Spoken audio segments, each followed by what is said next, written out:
Welcome to an episode of the Truth Transgression. Well, already starting off strong here.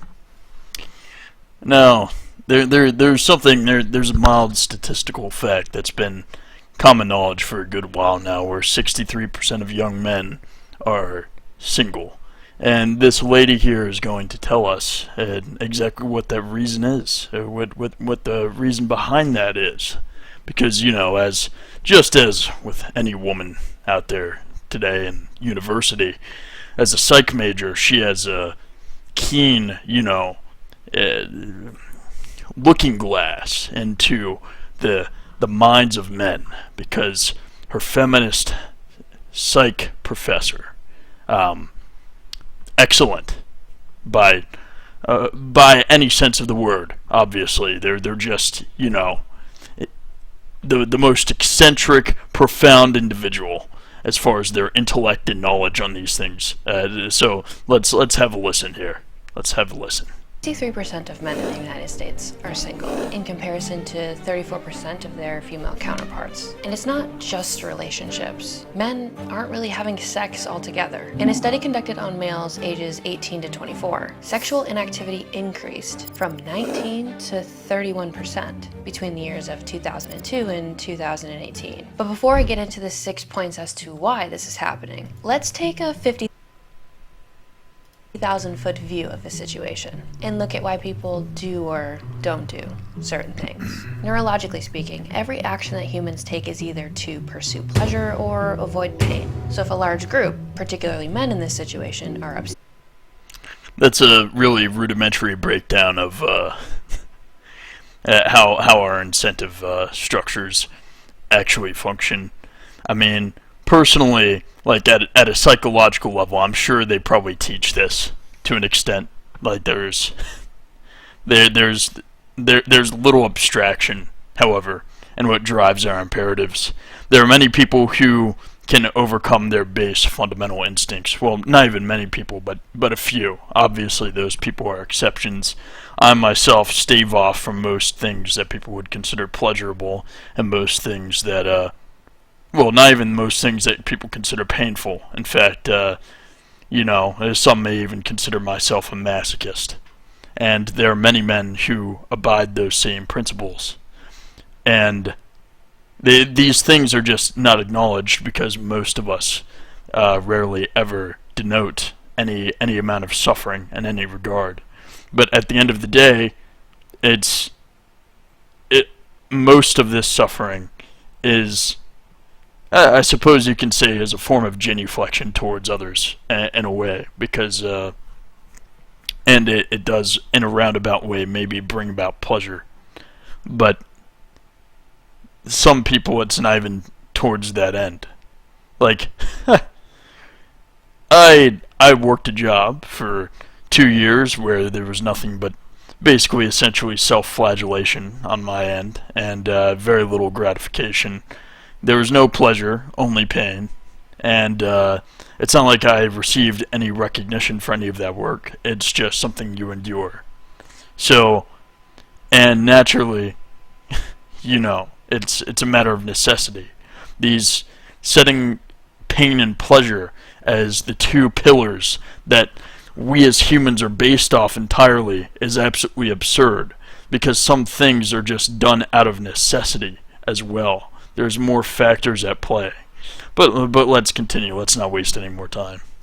Abstaining from relationships. It's probably because they're chasing something that they perceive to be as better, or avoiding the stress and challenges that relationships can bring. To zoom back in, we need to explore the societal motivators that are pushing 63% of men to remain single. So in this video, I'm going to go over the 6 key factors that are contributing to this overall trend. Let's get into it. Which brings me to my first point. Let's start with something that's been quietly affecting millions of men for years: low testosterone. Now, testosterone isn't just about muscles and aggression. It's critical for sex drive, mood, and overall energy. Imagine a young man in his early 20s who, despite being physically healthy, struggles with low energy and a lack of interest in intimacy. He might not recognize that his testosterone levels are at an all-time low. And it's not just... Alright, this being used as an excuse for... And as far as this goes, just by the way, this is the entire crux of our argument. low testosterone being used as any form of justification that the male sex drive is inferior to that of a woman's is absolutely absurd. At the end of the day, like if any of you watch Aaron Clary or just listen to his streams and so on, it's even denoted with him. At least there's areas where statistics are taken, where articles are made, and even in statistics from dating apps, that the level of interest that men have in women is far greater than if the shoe being on the other foot. Like, women have very little interest in men by contrast, and by this, when we say this, we mean the common man, as in the average man finds the average woman far more interesting than the average woman finds the average man. Just as a matter of peak interest there. And it's even stated, like, in decades past. Well, and you need to remember, we're many decades steeped in feminism, polluting our culture at this point. So the pretentious nature which men were addressed with in prior interactions, meaning that, like, let's say if you're a guy, you're about a 7, and you go after like a 6 or 5 girl, and you try to ask her out for a date. Maybe out of her sheer pretentious nature, just by her superficial assessment of aesthetics, she may reject you as an individual. There's no value assessment of character or anything of the sort. She doesn't even allot that opportunity towards you. And of course, maybe there's many men doing the same, so obviously she would like to select a guy who's potentially, assuming she actually does an assessment of virtue, which, as we all know today, that is not necessarily the case. I mean, you need to look no further than TikTok and all of the other various social media platforms to know that is most certainly not the case. Because you'll see women thirsting after people like Luigi Mangione, and not people like Daniel Penny, who literally actually did a how do you say, like, he actually performed a selfless act to protect the public. While unaliving a CEO isn't necessarily an act to protect the public, because the cogs will replace him almost immediately. So,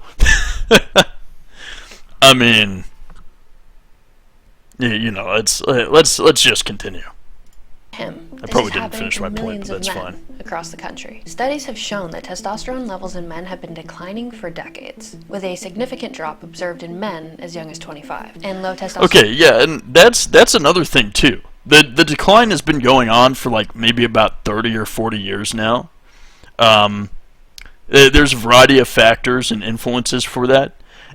And she doesn't even think to ask herself, Miss Psych major here, obviously not a major in statistics, but nor am I. I'm only high school educated, so what do I know?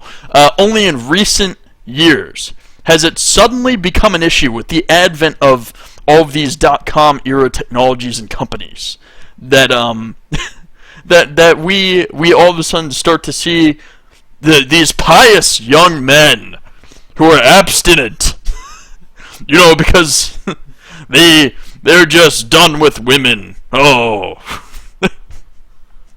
Or, oh no, the video games and the porn's keeping them from doing it. Is that right? Is that the factor? There's definitely no other influence out there, is there? That could possibly be staving off men from ever even looking at a woman. I can't imagine. Let's continue here. Can lead to decreased libido, contributing to the overall lack of interest in sexual intimacy. Low testosterone levels can also significantly impact men's mental health, affecting mood, cognition, and overall psychological well-being. Testosterone is a hormone that plays... Oh yeah, they're throwing in a wrench of their competency. That's the other thing too. You reduce a man to a mere simian, just a little ape We're just like little ape men. We don't know what we're doing because our testosterone is low. like that. That's how it works, right? Your perception is entirely driven by your level of testosterone. So clearly, since women are completely devoid of testosterone, their ability to, function cognitively must be completely removed from their being. I mean, that argument can be made based off very recent developments in politics and our civilization as a whole, especially Western civilization. I mean, that argument can be made. And I'm glad she made it for me. Crucial levels in lots of bodily functions. And when testosterone levels drop, it can lead to a wide array of negative impacts. Some of these things, from a psychological level, I'm going to outline here. Depression is one of the most common psychological issues when it comes to low testosterone levels in men. Study after study has... Alright, depression has never stopped a dude from wanting to fuck a bitch. I hate to put it this way, but this is just how it is. It's never not been the case. I mean, whenever I have been downtrodden, or life has been rough as a whole. Whenever life has been rough, it's never stopped me from going out and taking some girl out there and fucking slaying some puss or something like that. That's never happened. It doesn't work like that. The depression results from lack of prospects in society as a whole. It's a symptom of society's health for men, because as men, we do not just merely assess our immediate social surroundings. Unfortunately for women, we don't do this. So what we do is that we assess society's general health as a whole, and we observe the trajectory and where it's going. And this is generally, and we're laying society's trajectory in relation to our own personal experience. I'm sure many of you guys can agree with me to this extent. And when we draw this comparison and draw these parallels and contrast with all of our life experiences, anything anyone's ever said to us, any rhetoric that's ever been espoused, and what's commonly said in the vernacular. If you live in a society where there are so many people who are out of depth, they have no concept of what the true issues are, or much less have no sign of even wanting to address them or even learn about them.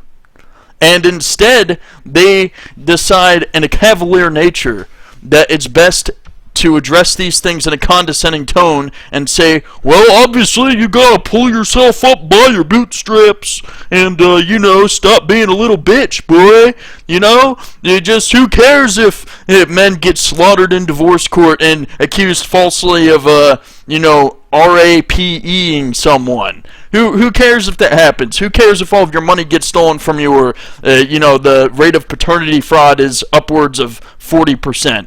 Who cares about that, Just put on your pull yourself up by your bootstraps and be a man and assume responsibility for all these things that are absolutely horrible, instead of, actually addressing the problems. Because it's easier to do this. It's easier to tell men to just man up, to assume responsibility for the issues and the sins of the prior generations that were committed, as if their sins are not our problem. That they fomented a society of Sodom and Gomorrah, and we're just sit here to deal with the consequences. Interesting that you conceptualize it in such terms, such regards. That's the other thing too. They'll always say the younger generation's just less capable. Individuals. You guys are just terrible, right? You have 50-year-old people just say shit like this, and obviously there's some people who are so demoralized that it's basically a self-fulfilling prophecy, where they'll smoke pot and shit because their life sucks, and they go into work every day, they make a very shitty wage, they get treated like garbage, there's no upwards mobility, there's no future prospects, there's nothing of the sort. And, those people will be referenced as individuals who are a prime example of this case.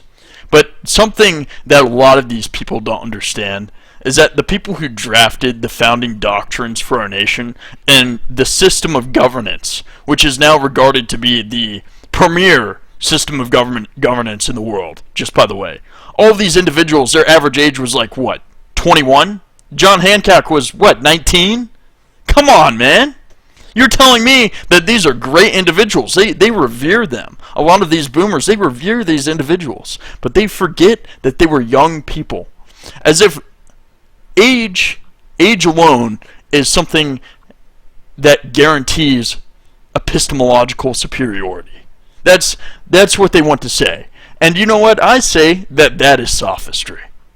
Because, and forgive me for going on a tirade here, but throughout history, the prime years of men, like Isaac Newton and so on, for example, the prime years of their discoveries and their developments were always in their early 20s, like 21, 22, 23. It's never been that such a extravagant revelation was ever met in their like 70s or 80s. I mean, there are exceptions. There are some instances. I know there's some pedants out there who would gladly pick apart what I said, but their most significant contributions were always in their earlier years. That's just how it is. No fucking 60-year-old boomer is fomenting the change that is required for society. So in that way, I guess I should just say, step out of the way, old man. It's time for the youth to preside. Has shown that men with low testosterone levels tend to experience massive symptoms of depression. This includes persistent sadness, loss of interest in their activities, and feelings of hopelessness. Testosterone is thought to...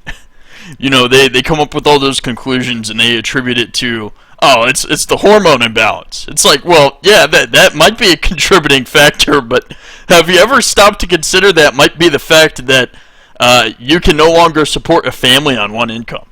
That,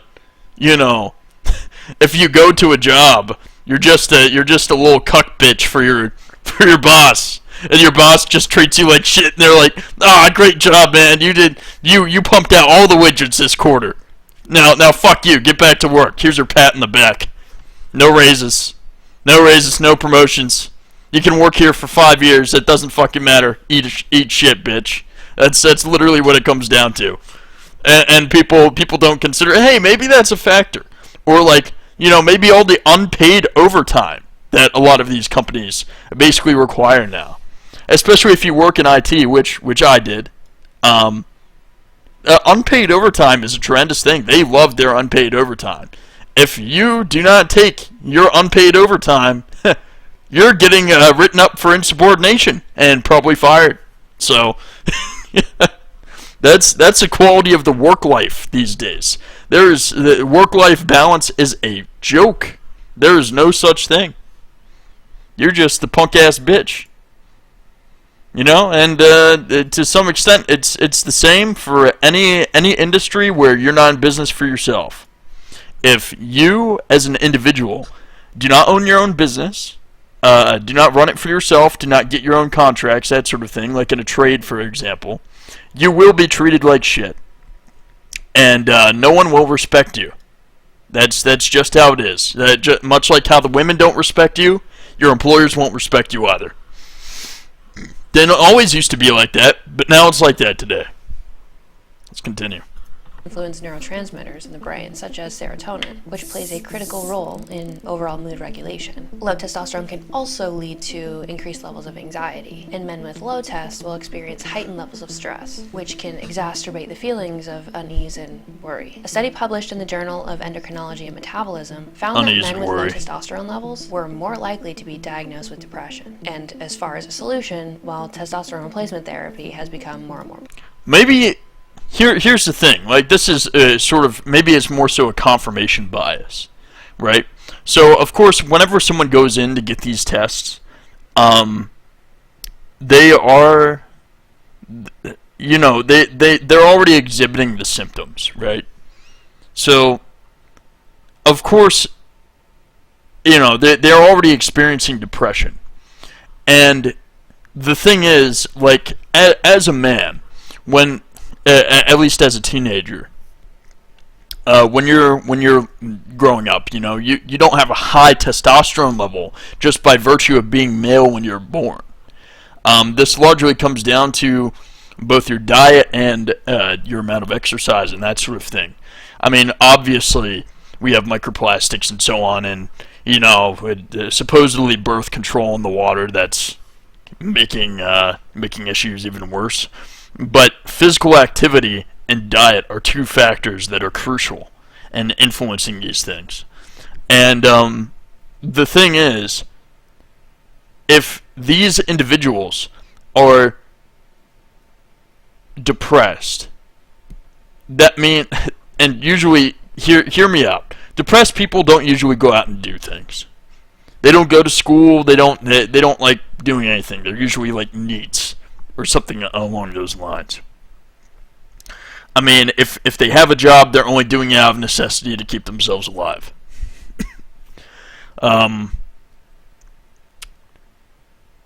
Basically, what was I going to say? I lost my thought entirely. I'm saying, I'm saying that maybe the depression came much earlier on in life. Like for me, for example, if you think like what I do, or how I do, back when I was 11, 12 years old, that's usually around the time when people start to develop the broader perspective of the world and social circles and so on, and the general environment altogether. You're probably just about coming onto puberty, so you might start experiencing like maybe small spurts of testosterone and that sort of thing, but that's not driving the entirety of your mental health at that point in your life. When I was 13, when I was like 12, 13 years old, I remember observing society as a whole, and I used to listen to this guy on YouTube, Stefan Molyneux. Maybe some people know him or remember him, but and at this time I also began a trade program for IT, just as a whole. It was just a web development course in basic hardware, but that's besides the point. The only reason I even make a note of that is because most people, they say IT and you just assume they're out of depth. But anyways, the idea of artificial intelligence, even back then, like it was something that was being ratified as a philosophical concept, and in a lot of right-wing spheres. And it's something that's being used as an inflection point to kind of leverage the idea of implementing essentially eugenics-based programs. Not because it out of like some kind of racial superiority complex or something like that, but because artificial intelligence will render many monotonous like data entry and just basic algebraic calculation-based jobs, like I don't know, maybe mortgage assistants or even loan officers to a certain extent, entirely useless. And now that we have the human interface component, that's rather compelling now. It's and it can articulate data and digest data fairly well, to a fairly adept degree, even better than some people can because of the differentiation in a lot of accents and dialects. And not to mention, you have pretty much any language you so desire can be used with these LLMs and artificial intelligence. But for no cost, essentially, after the initial. So basically, when you come across realizations such as this, and let's say you receive no female attention, you receive no affirmation or actual male mentorship of any kind, and you're just treated as a nuisance, as a burden, as a child, which I would argue is most people's experience. I mean, I'm sure there's many people out there who actually have decent families who actually had some good male mentorship, but I would argue that there's probably a particularly large swath of the population where most of their sons, most of the men, or the young men, or the young guys, were treated with general apathy. Maybe not so much disdain in most cases. I mean, I know for me, I was not necessarily regarded with contempt, but disfavor, and not necessarily have like your family as a whole doesn't really have an affinity for you. But there's generally no outreach given, no assistance towards a certain end in life, and you already know, at least at some point you figure, that you will be held solely responsible for the outcomes in your adult life, and you haven't even begun to assess what skills are required towards that end, and nobody seems interested in even divulging any level of useful information to you, like how to fix a car, for example, how to change your oil, how to successfully diagnose something like that, how to do your taxes. That's something that's also pretty useful. How to speak to people, how to conduct yourself in broader society, just and how to regard other people, because you get used to people speaking with you in an amicable and sometimes also patronizing tone, and these things generally sabotage you for the future, for future interactions. Because people will fill you with platitudes, much like work hard and you'll see the fruits of your labor sown, and that's what sentiments will be divulged to you. That's what people will say to you, and you do buy that to a certain extent. Now, if you're a young guy listening to this, I say regard every statement as such with apprehension, because it is not true. People will seek to take advantage of you if you do not have a backbone, and people do not respect you if you do not have a spine, and they also do not respect you if you do have a spine. If you have a spine, when I say respect, I mean they do not revere you. There's no reverence held towards you. But what many people consider respect, as in, oh, this person cannot be messed with. This person, you cannot contend with this individual. You cannot fight them, essentially, or you cannot weaken them. And that's another thing too. Again, I'm going off on a tangent here, but with men being single, if you as a single man can live with your parents and then you can get a job, you are that much more powerful. Because when you go to this job, you don't need this job. You can work hard to show your character, but as soon as they start trying to put the tip in, you can go like, you know what? Fuck you, and walk out the door. That's what you can do. And you know what? I fully advocate people do that, because these overzealous employers have become complete fucking cockwads. And they more so care about appealing to shareholders than they do a profitable business model. Their idea of a profitable business model is looking better than the previous quarter. Now, how they do this is not always actually making a better product or selling more of that product. Sometimes they will eliminate large swaths of the company.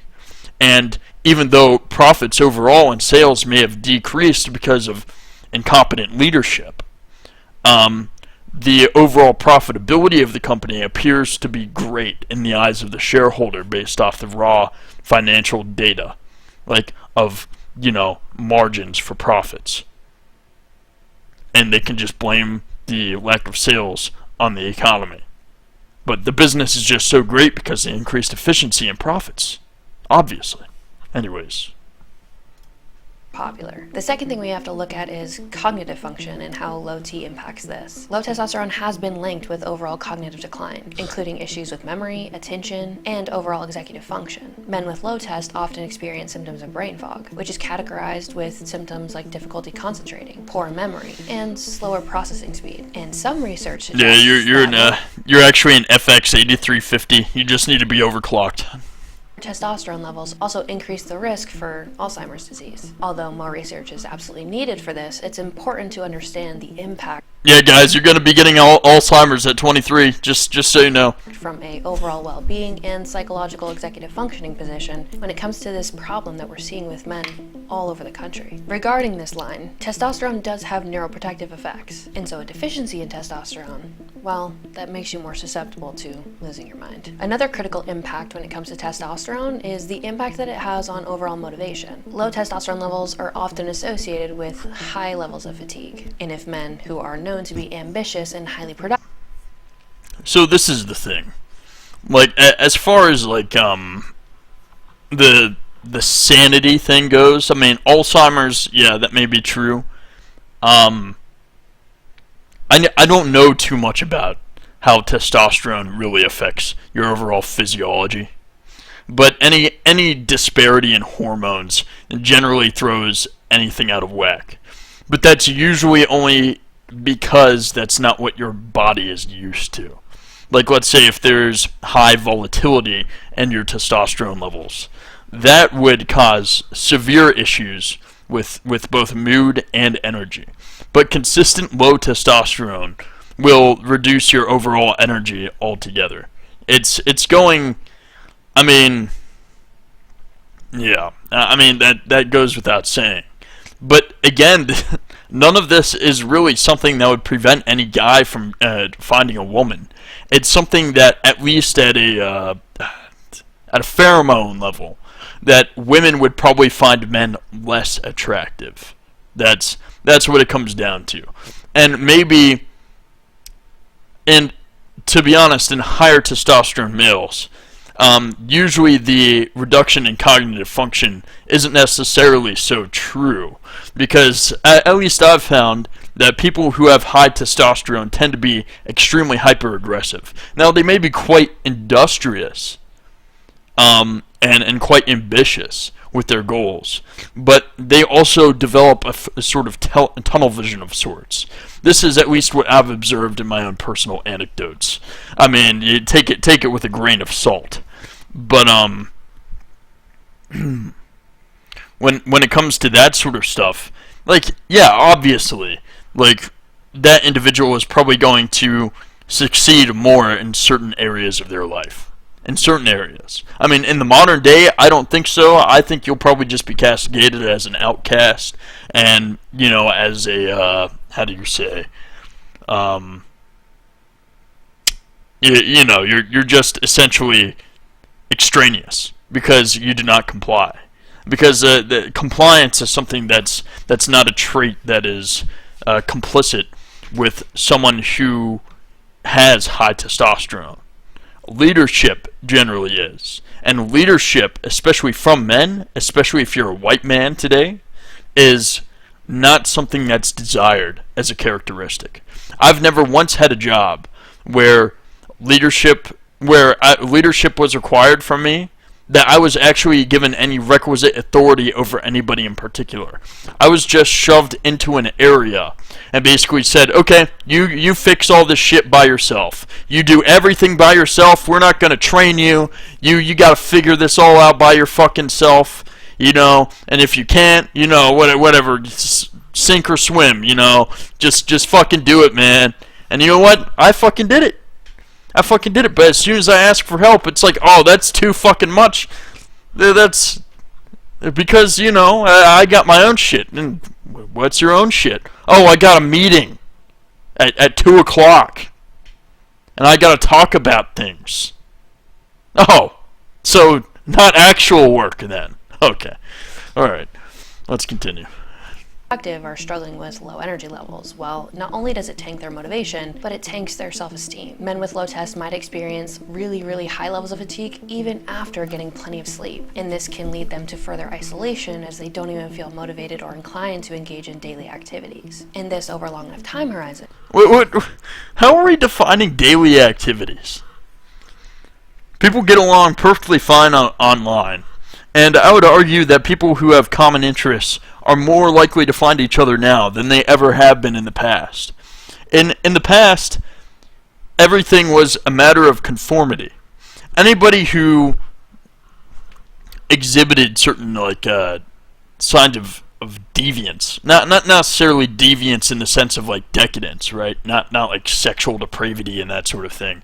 More so like, let's say if you're a Warhammer hobbyist, or let's say you like an obscure sport, like, I don't know, maybe, obviously lacrosse isn't really obscure, but it's not really one of the most prominent ones, right? Like, let's say if you're into that sort of thing. You're more likely to find individuals like that on the internet, and people are far more likely to find those individuals themselves, or, in games that they like to play with one another. I mean, the social interactions don't just end just because dudes aren't going out to bars and asking 3 out of 10s like this out to eat dinner or something like that, or spend money on them. No, that's not it. It's not it, sweetheart. I'm sorry. You're not entitled to these things. You as a woman are not entitled to have a man ask you out and pay for things for you. You have to do certain things first, sweetheart. That's not how it works.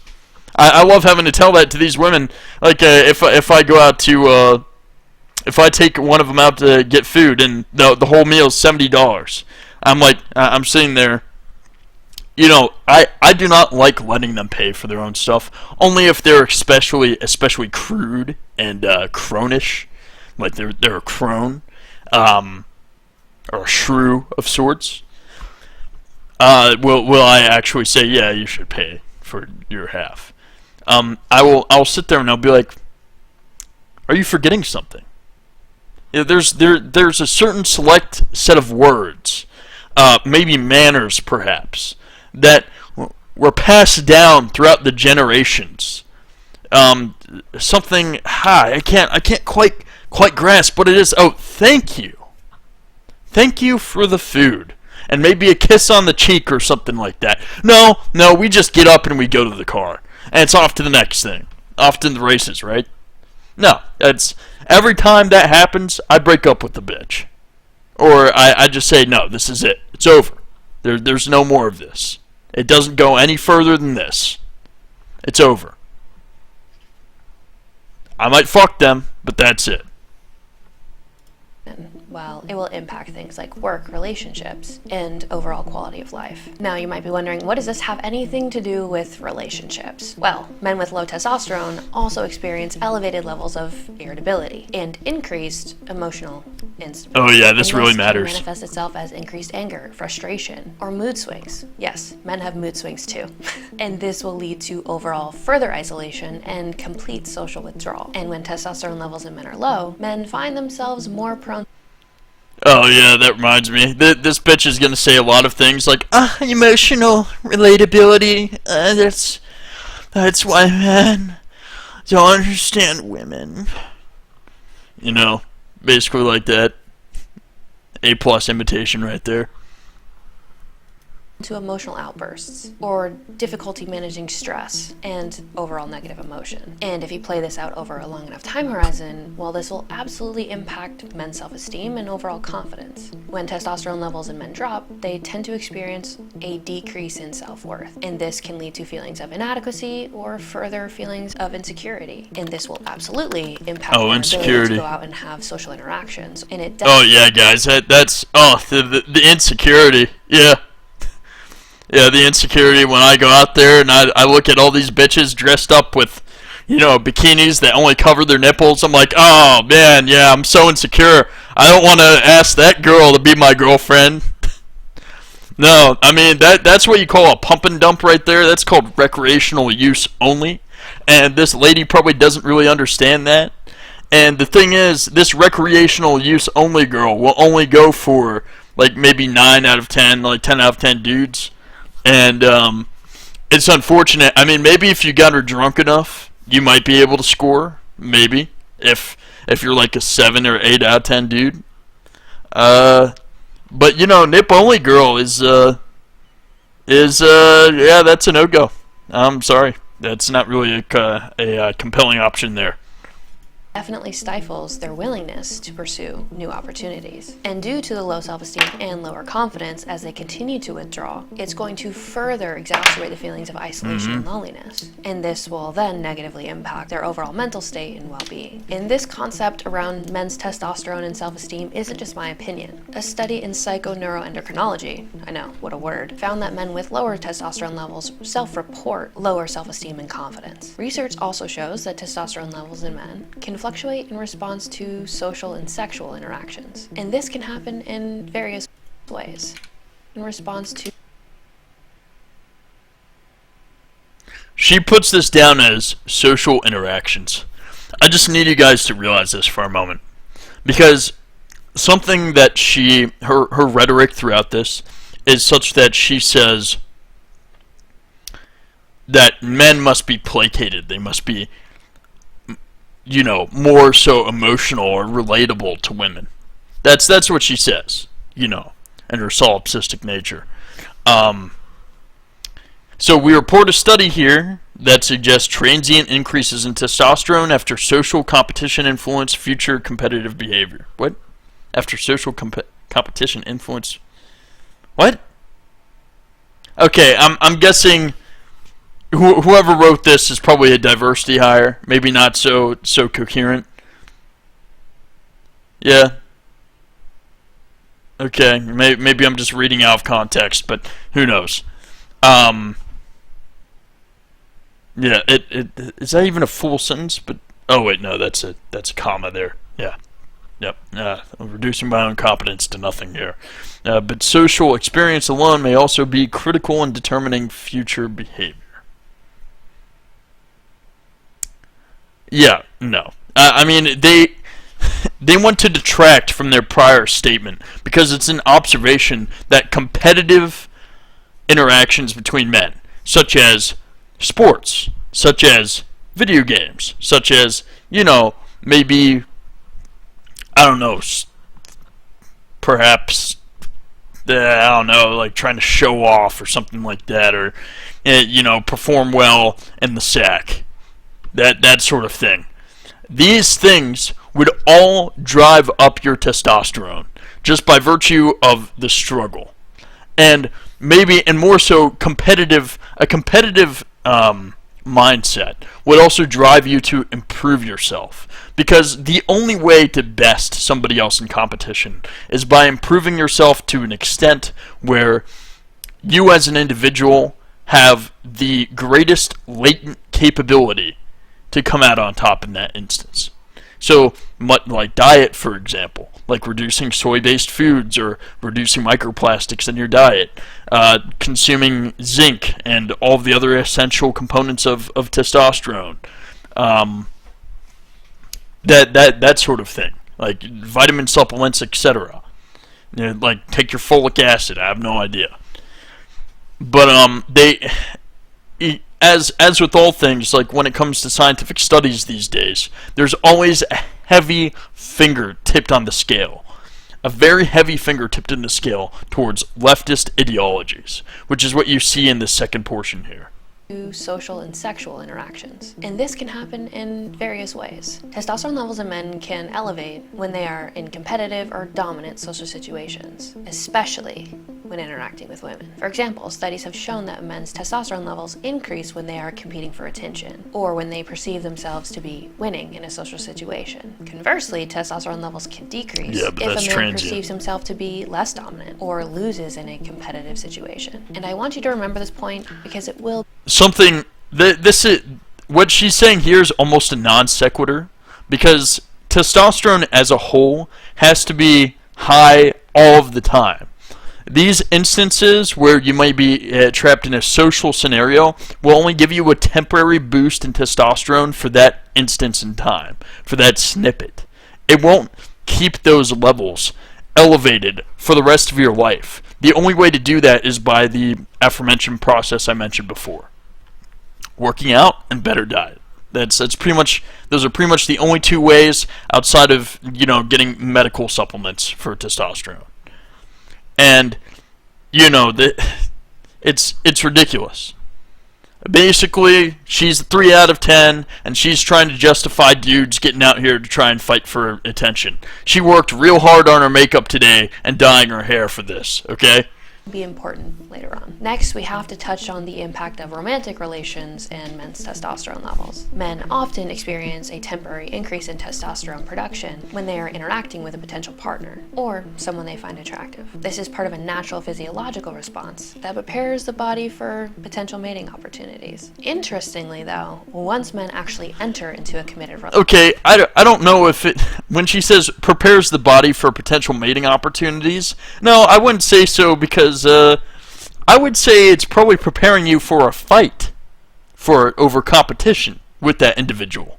That's because, if I'm not mistaken, testosterone has some pain suppressant qualities as well, and that's kind of necessary if you get punched in the face out of nowhere and you need to beat the crap out of another adversary in order to secure some cave poon.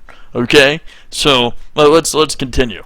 Relationship, their testosterone levels may decrease, and this decrease is thought to promote caregiving behaviors, which are beneficial long-term in the context of that relationship. But relative to this topic, this isn't really happening. So while there is evidence that men's testosterone levels do decline once they get into a relationship, men...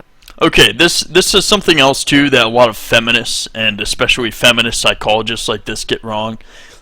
This is something that TFM would talk about quite often. And I think Aaron Clary might have mentioned it a few times as well. When men develop care for an individual, it is generally more so exposure of time and time spent with said individual. And typically, like when a man has sex, we produce a hormone called vasopressin, and vasopressin is basically the male version of... It's not even the male version of oxytocin, because its effect is much different. It's a long-term bonding chemical. Oxytocin is transient, it is in the moment, it is something that only lasts for a short while, as long as your partner maintains their novelty. Vasopressin, however, develops those paternal characteristics towards that individual. That's something that's... I believe it's only released in sex, but I think it may be also passively generated too, like just by having children and interacting with your children and that sort of thing. Obviously, your conception or your perception of these things is going to be driving these chemical changes. But let's continue. Aren't actually getting in relationships. Now, obviously, engaging in sexual activity can increase testosterone levels. The anticipation of sex, as well as the act itself, has been shown to boost testosterone levels in men acutely. And regular sexual activity has actually been shown to maintain higher levels of testosterone at a baseline for men, specifically over time. But now we have to talk about the things that actually matter within this context, which is why testosterone levels might be declining. Negative interactions for men in particular, such as rejection or social stress, lead to a decrease in overall testosterone production. Now carry that over into the stress related to conflict in a relationship. We can see how this would exacerbate the impact. Now, as a side note, a lot of men who do get into relationships do struggle with lower testosterone levels. And one of the important things that I want you to have is that men, once they become fathers, also her nose ring is decline in irritating me. testosterone production. And this, again, is to facilitate nurturing behavior and kind of bring down the levels of aggression that men naturally embody with higher levels of testosterone, especially with the presence of an infant. Man, she's got sideburns too. Hold on, I'll be right back. Take this moment to reflect.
I have returned.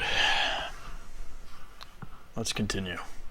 But the important takeaway relative to the topic of why men are single, understanding that the impact that a social interaction has, specifically with a female that they find attractive or someone they might be pursuing, if that experience for them is negative, it's going to negatively impact their overall physiology, increasing stress and decreasing production of testosterone. Which brings me to my next point of why men are struggling to get into relationships, or why the majority of them are maintaining their status of being single. We have to talk about the impact of current culture in society with an abundance of fatherless homes. We've heard of women having daddy issues, but we don't necessarily talk about the impact of men growing up without a father and how that can lead to further issues. Without a strong male role model, many men struggle to develop confidence. This isn't so much of an issue now, because I hate to say it, but most men have become so emasculated, especially men who occupy office positions, and they offer no actual positive mentorship for their male children. So they're often cucks themselves, and they don't even fully understand female nature. So their guidance is often misled, and it actually sometimes even makes things worse to an extent. For my parents are divorced. I mean, my dad was present throughout my childhood. However,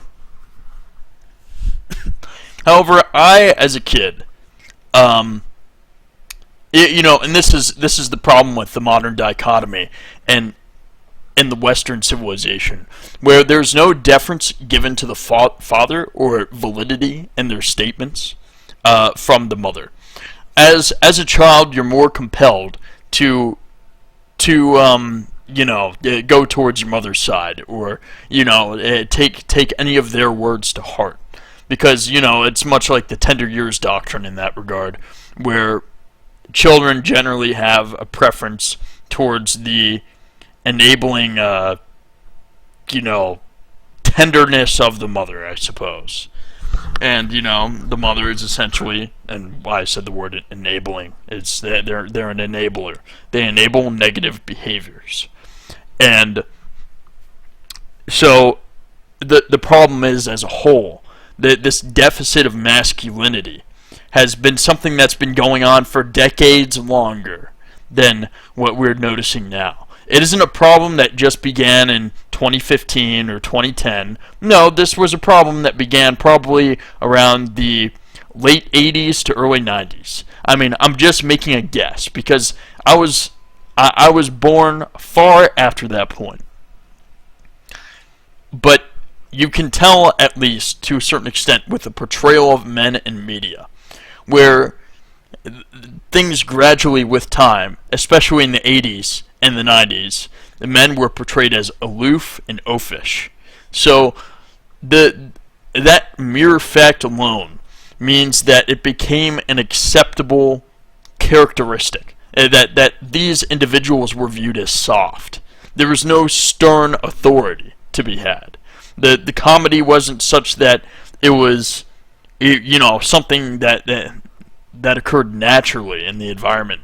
It was something that's developed solely to ridicule the patriarch of the family, the person who's supposed to be the head and the leader of the household, who's portrayed as being incompetent in contrast to their female counterpart. Let's continue. And the social skills that are required for them to navigate a intimate relationship. Think about a young boy growing up without his father around. He might be raised by a super strong, incredibly caregiving and nurturing mother, but there's still a void in his understanding of what it means. We're making assumptions. Caregiving and nurturing mother. Honestly, I've not met a single mother who's had children who did not refer to their children as not our children in regards to their husband or their ex-husband. Sorry, they referred to them as their father's children, and they never once stopped to think how this terminology affects the psyche of their own children. That basically the mother assuages all ownership of their own children and places the responsibility solely on the father. Says the father is, they basically outwardly declare that the father is the only one who has any semblance of care for their existence, even though there's a 40% chance that kid may not be that father's that man's child. It's honestly rich, and many women out there just use their children as a crutch to score oppression points. That's really all it comes down to. Never, it's more so most of the time. It's the aesthetic of having a cute little baby or a cute little child. Something that drives them to be socially competitive towards another woman. Anyways, let's continue. Means to be a man in a relationship. And this lack of guidance can manifest itself as insecurity or complete avoidance, or, more importantly, driving super toxic dynamics within relationships that they cultivate, especially if his interaction with his mother was, well, volatile. Fatherless homes have been linked to a range of social challenges, including the difficulty of... And here's something else too. Their interactions with their mother being volatile. So, what are the factors that drive this volatility in this sense? And what does she doesn't articulate exactly what this means. What does volatile mean? Is this just a buzzword that you're using just for the hell of it? Is that what it is? No. You know what it is? It's exhibiting behavioral traits and articulating rhetoric much like hers that basically denigrates the mental health of their own children and reduces them to merely yet another widget in society, just a product to be used. That's all what it comes down to. There's no care for their children. Care is a privilege reserved seemingly only for the wealthiest uppermost echelon of society. Formula fatherless cultivate, especially if his interaction with his mother was, well, dynamics with or command. I need to go back a little bit. And this lack of guidance can manifest itself as insecurity or complete avoidance, or, more importantly, driving super toxic dynamics within relationships that they cultivate, especially if his interaction with his mother was, well, volatile. Fatherless homes have been linked to a range of social challenges, including the difficulty of forming healthy romantic relationships. Without the tools and examples provided the primary issues with fatherless homes, the primary issues with fatherless homes have absolutely nothing to do with romantic relationships. I mean, to this woman, that's all she's concerned with because she probably went to. She's getting a useless degree for one, so this is reaffirming my point. I've done no research into this one, but I'm going to take a wild guess. She has two parents who somehow miraculously managed to stick it out together, who are supported by their community and that sort of thing, and they both put away money towards her college to pay for a shitty psychology degree that's completely useless and is currently being used to be even more useless than the paper it's printed on. And now she's making what is this? Themselves unequipped to engage in meaningful relationships. Making false conclusions on actual problems, on actual social issues that this country faces. The problem with fatherless homes is that there is no curtailment to the masculinity of the individuals from said fatherless homes, generally. Those people result in the degradation of culture, and they often resort to violence and crime.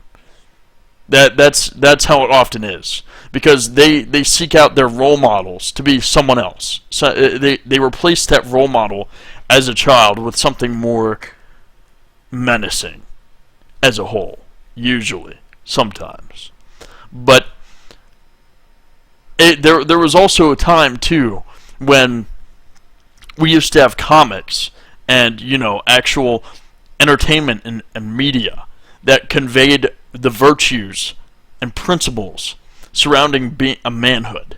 But that is not something that's exhibited today, and this is not something you'll see her talk about, because masculinity and stoicism is not something that is valued anymore. At least not by feminists or the presiding zeitgeist or regime. It's something that they view with abject reproach. Let's continue. This is because fathers play a crucial role in the development of a healthy masculine in their sons. And this influence is multifaceted, encompassing direct behavioral modeling, emotional support, and the provision of a secure environment where boys can explore their identity and learn the strong form of a healthy masculine. Through everyday interactions, she makes it sound like they're gay, like that they're trying to be, like us.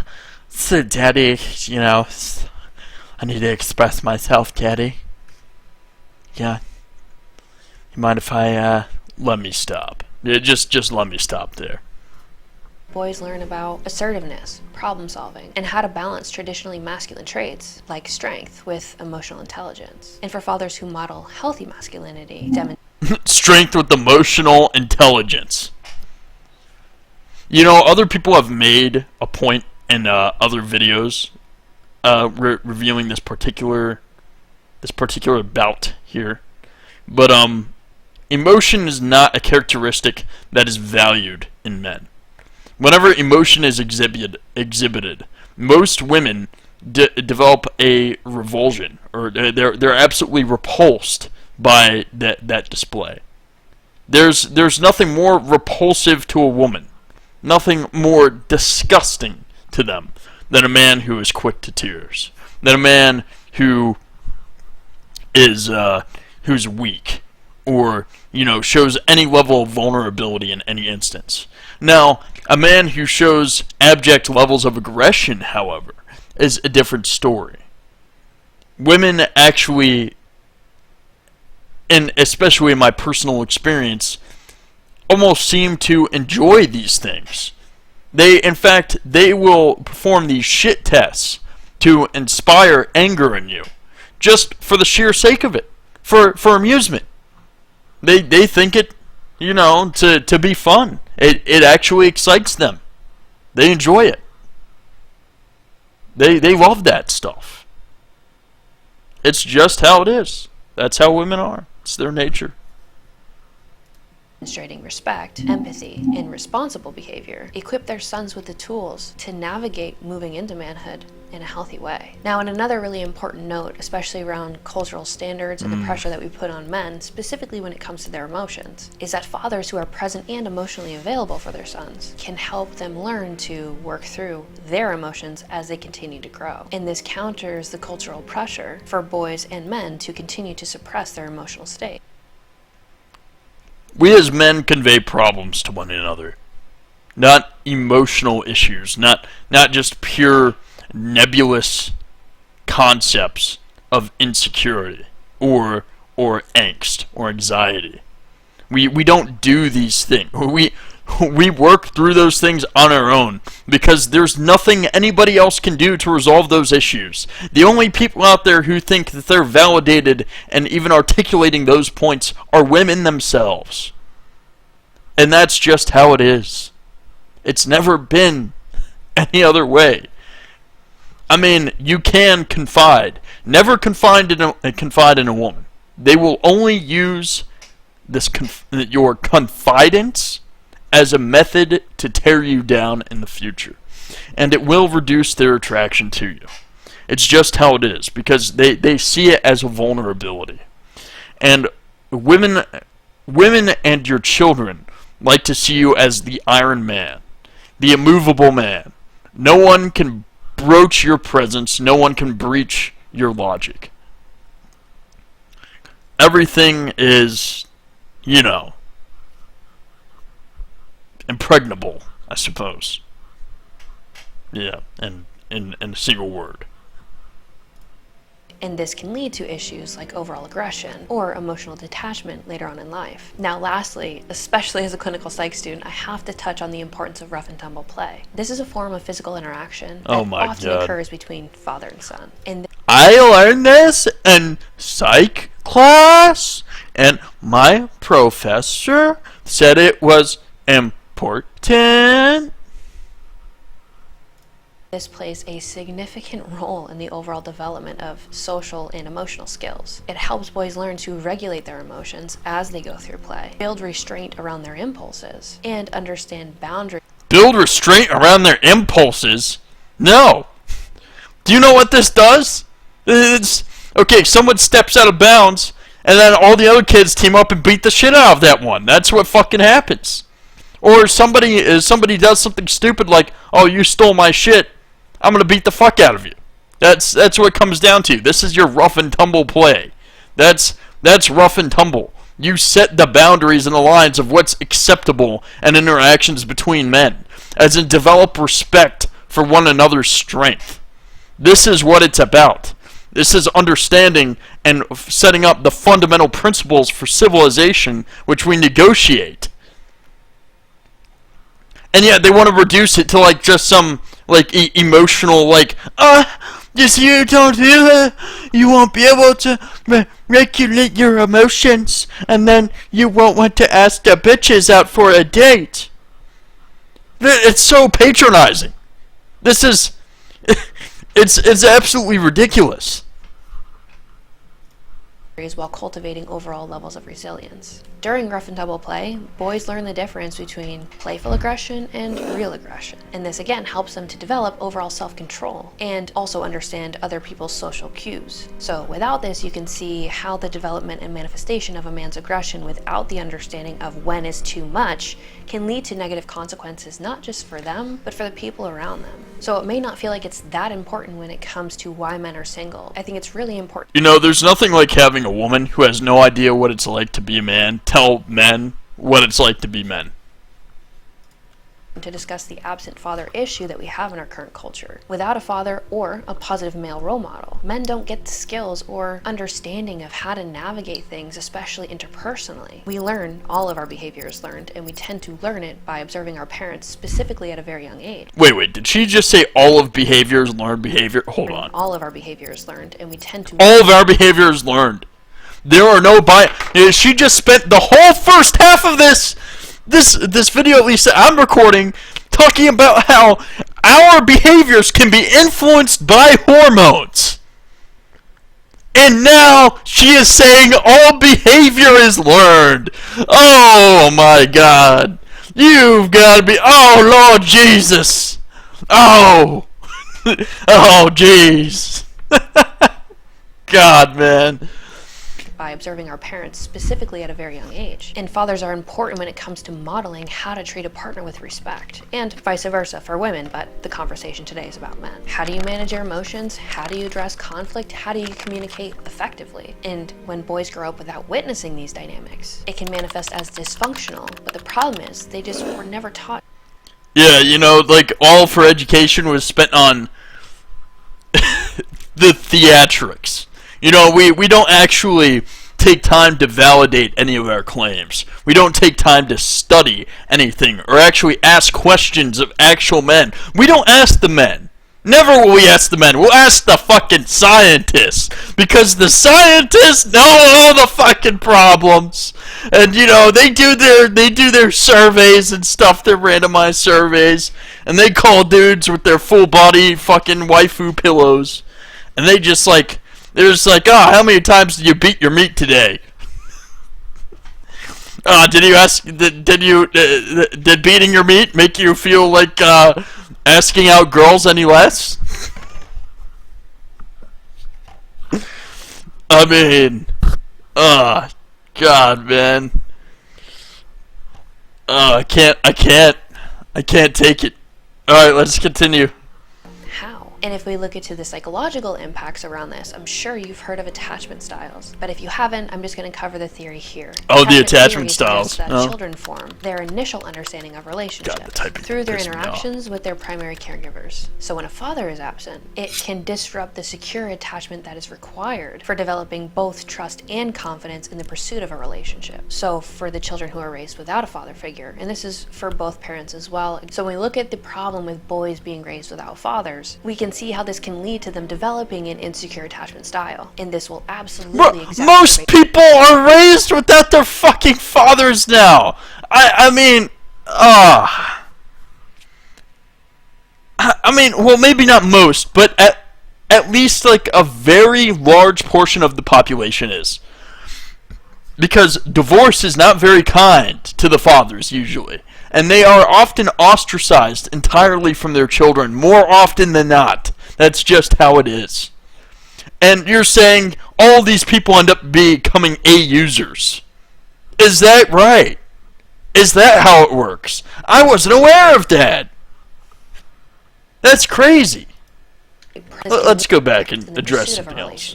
So for the children who are raised without a father, exacerbate problems and challenges when it comes to creating a stable and healthy romantic bond, especially a stable and healthy romantic bond because there's no father.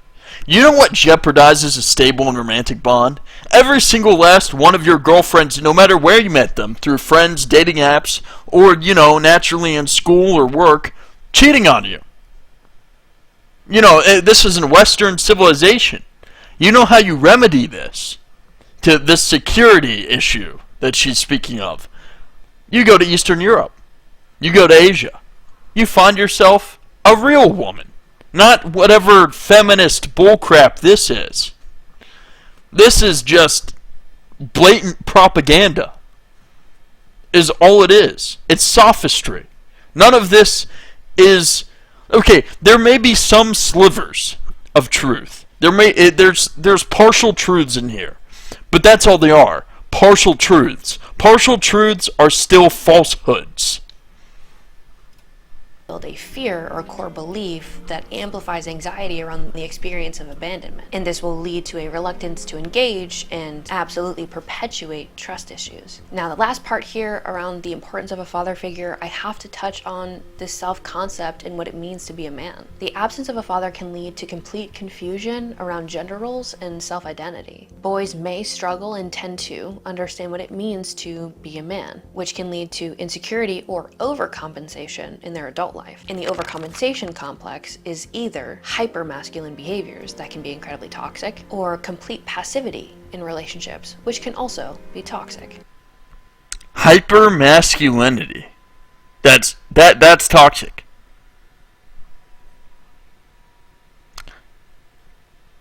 And you need to ask yourself again.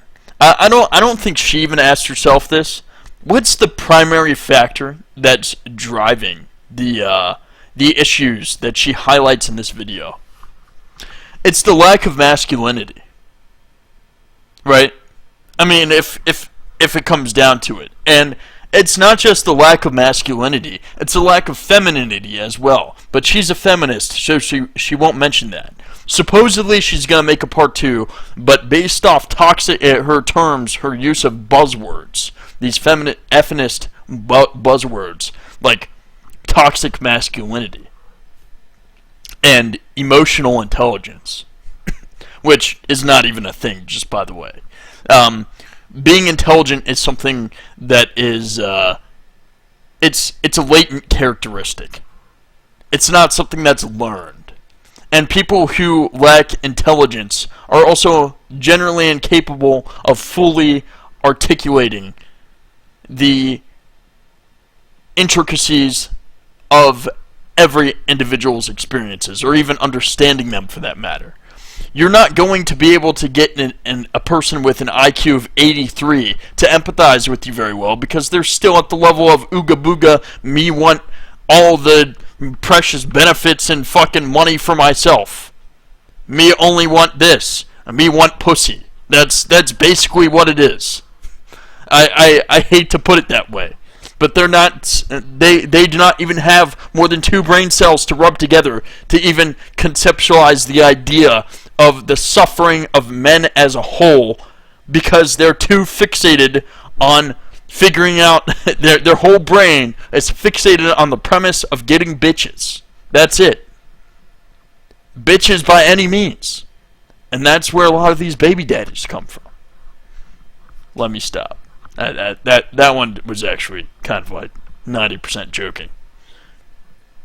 And this is because they don't have the skill set or tools to understand how to balance and navigate and validate their natural aggression when it comes to their behavior, and also have the emotional intelligence and skills to communicate around how their partner's needs need to be met, as well as validating their own. And as we can guess here, this is going to how your partner's needs need to be met. Okay, here's how it goes in the West. Okay, your woman needs you to maintain frame at all times.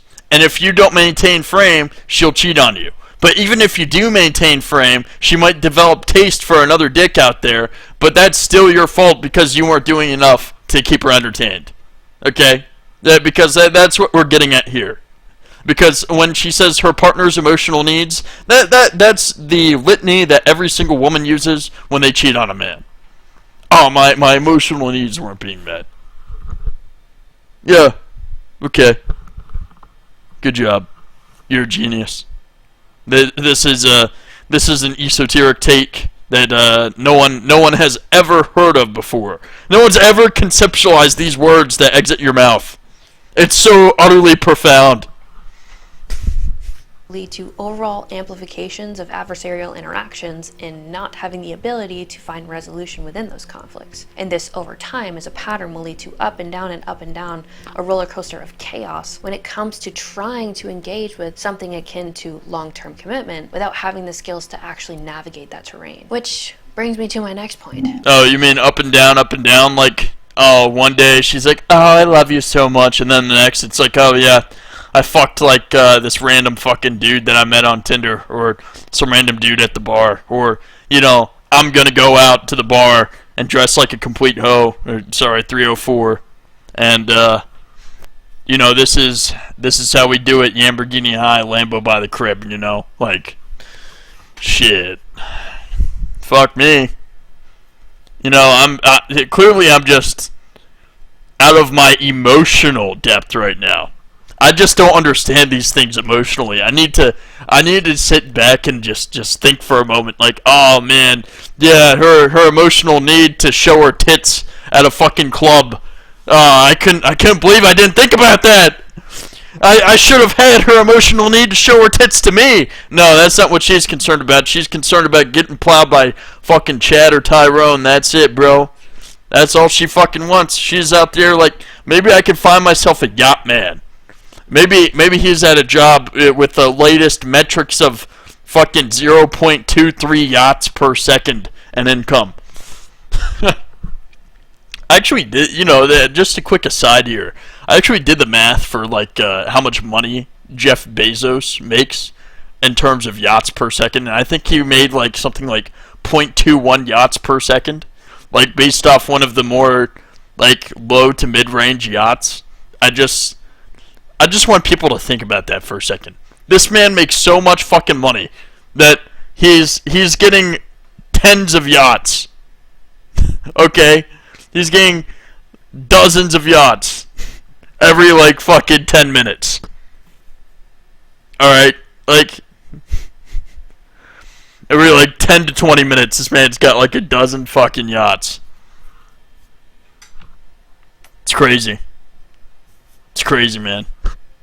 We have to talk a little bit about feminism. The feminist movement in itself has absolutely reshaped the gender dynamics within our culture, and this has had a complex and profound impact on men's interactions in romantic relationships. While the movement has largely focused on promoting gender equality and overall the empowerment of women, which was and is incredibly important, it has it's so important. We needed the female empowerment to tell us that women are important to society. Yeah, you know, it's rich.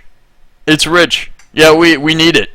We needed her to go get her psych degree to tell us this. We value the 19th Amendment so much. So much. We value women's input. You know, the women were about to make the genius decision to elect Kamala Harris. And before that, they were about to elect fucking Hillary Clinton.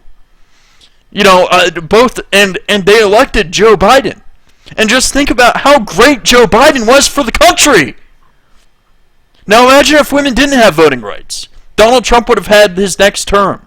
But at the end of the day, it was better that everybody suffered because they finally realized how fucking stupid they were to go with the deranged fucking lunatic asshole from the deranged lunatic asshole party to destroy the country. Crazy. Don't you think? It's absolute insanity to me. Yeah, but it shouldn't surprise us. I mean, it is clown world. It is a circus. I'm just a trustworthy patron. Shifts and consequences with how men show up, behave, and find stability within relationship or in society. And this is because the feminist movement went to challenge the historical gender norms, which has led to extended pressure for men to engage. And it's funny, all these problems come about and they begin to turn their head right around the time that feminism takes hold in society and starts becoming an institutional power. Just think about this for a second. Women as a whole begin degrading and denigrating, or deprecating the positions of men in society as soon as feminism allows for that to be the case. And these women who are quote-unquote liberated end up inflicting immense suffering of indelible magnitude on themselves. And who do they reach out to blame in those instances where they have removed their dependency on men altogether and told men that you are extraneous, that you are a superfluous piece in our existence? What? How do you conceptualize this? People need to understand that women are not rational creatures. If they were rational, these problems would have been addressed 70 years ago, 80 years ago, back when the 19th Amendment was first ratified. These problems wouldn't have pervaded so long in this country. The only reason it has gotten to this point is because DEI programs have accelerated its proliferation. Let's continue. In more egalitarian relationships. And for men, this can create some discomfort, especially those who were socialized and raised under more traditional values and those historic views of masculinity. And this meaning, tactically, that they were the primary breadwinners within the dynamic of their relationship and the key decision maker when it came to moving forward with the long-term plans within that relationship. But as women gain more education and more economic independence, pairing that with some level... Okay, she says something right here that men have lost their authority in the household, which is true, which is absolutely true. And I hate to say it, but that is the worst thing that has happened to this country. I really wish I could say that women were capable of making decisions for themselves, but unfortunately, even when it comes to my own mother, that is not the case. I have had to weigh in heavily on discussions with her in order to get her to make the right choices in terms of employment just to sustain herself. Like, oh, should I work in the industry that's where my job's going to get replaced by AI in 6 months? Or should I work in the industry where I make a lot of money and I'll never be replaced by AI? And the job is just as difficult as my other one, if not easier. It's like, what the fuck do you mean? Why is that even a question? Jesus.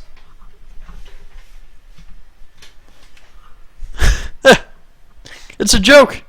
But, she's not the only woman like that in my family. And I hate to say it, there are plenty of women out there like that. That's why many of them make the same poor choices of going out with these guys with dark triad traits, and they end up getting burned and used by them. It's just how it is. Just how it is. Of more assertiveness, or as men would say, masculine women. Men feel uncertain of how they fit into this new dynamic. Not all men, but some men. No, it's not that they feel uncertain of where they fit in this dynamic. It's just that these women are genuinely unattractive because of these characteristics. Because if you have someone who doesn't have any idea, even when they're college educated, what the fuck they're doing, and they're allowed to make decisions for themselves, and their utmost incompetence, and they make the wrong choices and blame everyone else besides themselves for those choices, and they're obstinate in doing so, and they fail to realize who truly has responsibility for the outcome in this instance. They refuse to acknowledge that. You guys need to understand this. This isn't something that's just a fluke. This isn't a one-off. I know some very intelligent women who are completely incapable of properly articulating basic rational points because they're stuck in their platitudes. It's just how it is. They're biologically inclined to do this. There are MRIs done of male and female brains where the female brain is laid out entirely different from a man's.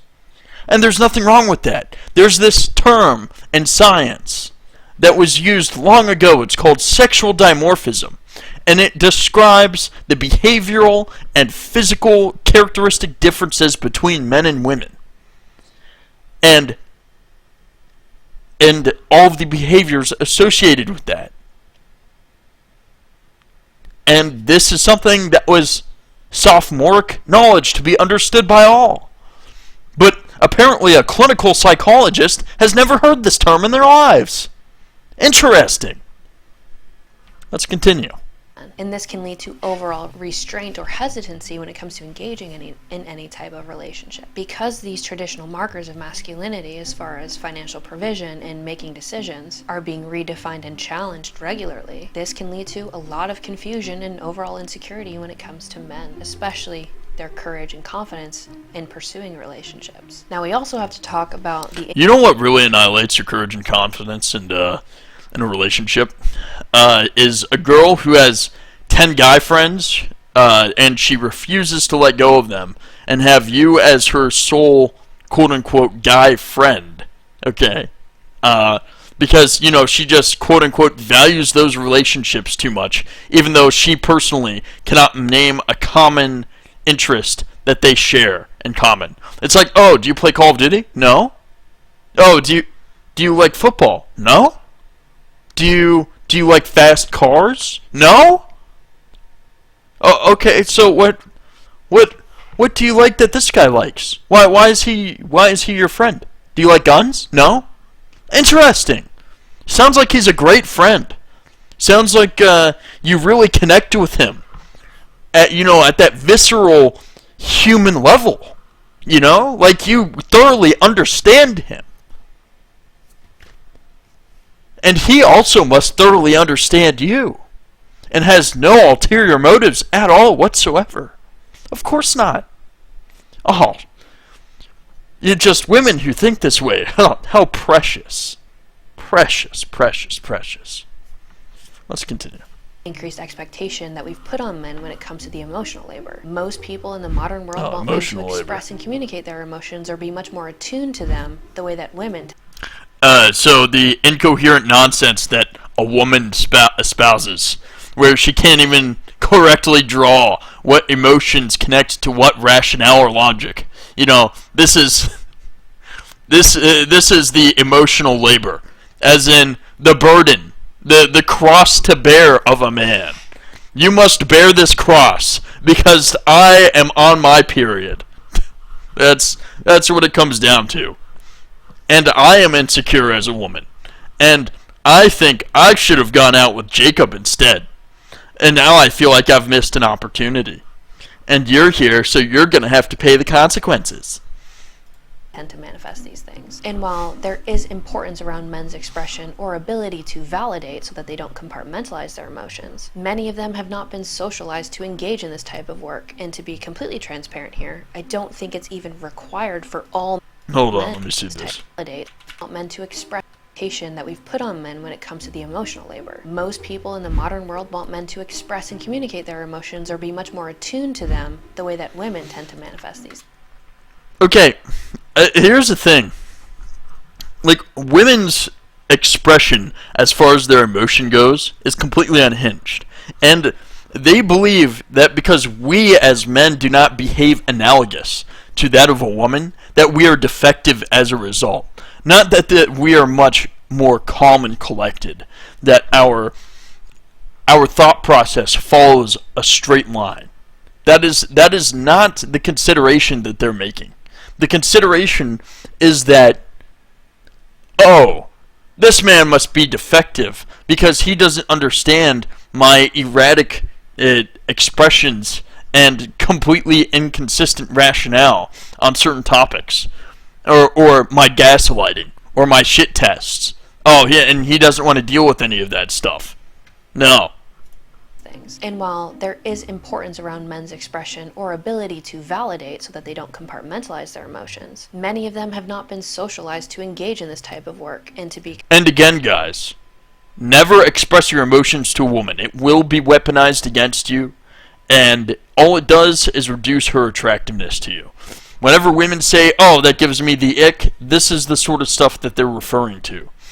At a subconscious level, this occurs. Even most feminists will fail to admit this because it's such a visceral, innate thing within our, how do you say, our evolved psychology as humans, that it's something that most people try not to acknowledge because they do not wish to admit that their biology has dominion over them. Because it does. It commands you. In most instances, it is very difficult. In fact, I would even argue impossible for you to completely overcome your biological imperatives as an individual. You may be able to in some instances, but let's say if you just adjusted a few hormones in your body, you can completely alter your sensory perception of your own existence. And this alone will completely alter your thought process on everything. It doesn't matter what it is. Anybody who has ever done drugs should know that this is a fact. Completely transparent here, I don't think it's even required for all men to function that way. But the pressure to meet these new relational standards can be really intimidating and somewhat uncomfortable for a lot of men. Yeah, new artificially imposed relationship standards. Imposed by who? Most certainly not men. Men did not cause these issues. Women did. It started with women. But we cannot hold women accountable in this instance. Women are never accountable to themselves. That is not how they're designed. Women are not designed for their own accountability. If they were, they too would also fight in wars. And this will lead them to withdraw from relationships rather than to risk failing or some sort of rejection. Now, we also have to touch on the point of the concept of women being or becoming more masculine. The rise in more assertive and independent women can sometimes create tension in a relationship. And this phenomenon has several impacts. Yes, because most of these assertions tend to be irrational. On a man's sense of masculinity and his approach to romantic relationships. As women continue to embrace more and more masculine traits, such as assertiveness, ambition, and financial independence, men may feel like their own baselessly assumed traits, by the way. These traits for women are not earned because they did not undergo the struggles that properly, that properly shepherd the development of those traits. Because the only areas where those can be properly developed and adhered to properly are in masculine spheres. Because of our strife, because of our struggle, because of the apathy that we face, that is the only way that we can be properly assertive, confident, strong individuals. Levels of masculinity are being challenged or completely diminished, as the qualities that once defined manhood are now shared across genders, leading some men to completely question, what is my role in this relationship? And these feelings can lead to questions or feelings of insecurity or resentment, building things like contempt, particularly for men who derive their sense of self-worth and their sense of identity from traditionally masculine roles. And when men perceive that women are outperforming them, especially in areas that are typically traditionally masculine, it can completely cause them to revolt and create more tension between. Okay, I find this funny because You're not having female plumbers. You're not having female firefighters. Not often. There's no female construction workers. Okay, or female police officers. Well, yeah, there are female police officers, more so than most of these other areas, but most of them are lesbians, so they don't really count. Yeah, there's not really female electricians either. So it's not that these men necessarily are unattracted to these women. It's just that these women do not exhibit feminine characteristics that men value. As in they were not conditioned in their life to be mothers, to be caring, to be all of the soft aspects of womanhood that men actually covet and desire. These aspects of women have become such a rarity in society that people are naturally starved of it. That the women who do exhibit even a semblance of those characteristics are highly sought after by people who we refer to as simps. Men and women. And the blurring of these lines continues to create power dynamic struggles in relationships. If both partners are both assertive and independent, it can be much more difficult to establish clear roles within that relationship. Bro, is that a woman's face on a man? What? And this can lead to conflicts over This is an control AI or generated any image. decision. Let's see, let's count the fingers. 1, 2, 3, 4. Yep. Looks like 6 fingers right there. Yeah. 1, 2, 3, 4, 5, and that. Yep, that's 6. And it appears there's a whole nother fist, just like right on top of that other fist. So apparently that's multi-fisted.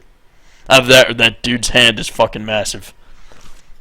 That's ever made. And men who feel like their masculinity is being suppressed may react by completely withdrawing emotionally, avoiding commitment, or becoming resentful. And this can lead to them undermining the foundation of the relationship, increasing levels of infidelity. And well, maybe we could even correlate. Hold on 1 second. Avoiding like their masculinity is being suppressed may react by completely withdrawing emotionally, avoiding commitment, or becoming resentful. And this can lead to them undermining the foundation of the relationship. No. Women undermine the foundation of the relationship. This is a preconceived notion of the momentum of history, that men are the primary progenitors of infidelity. That isn't true.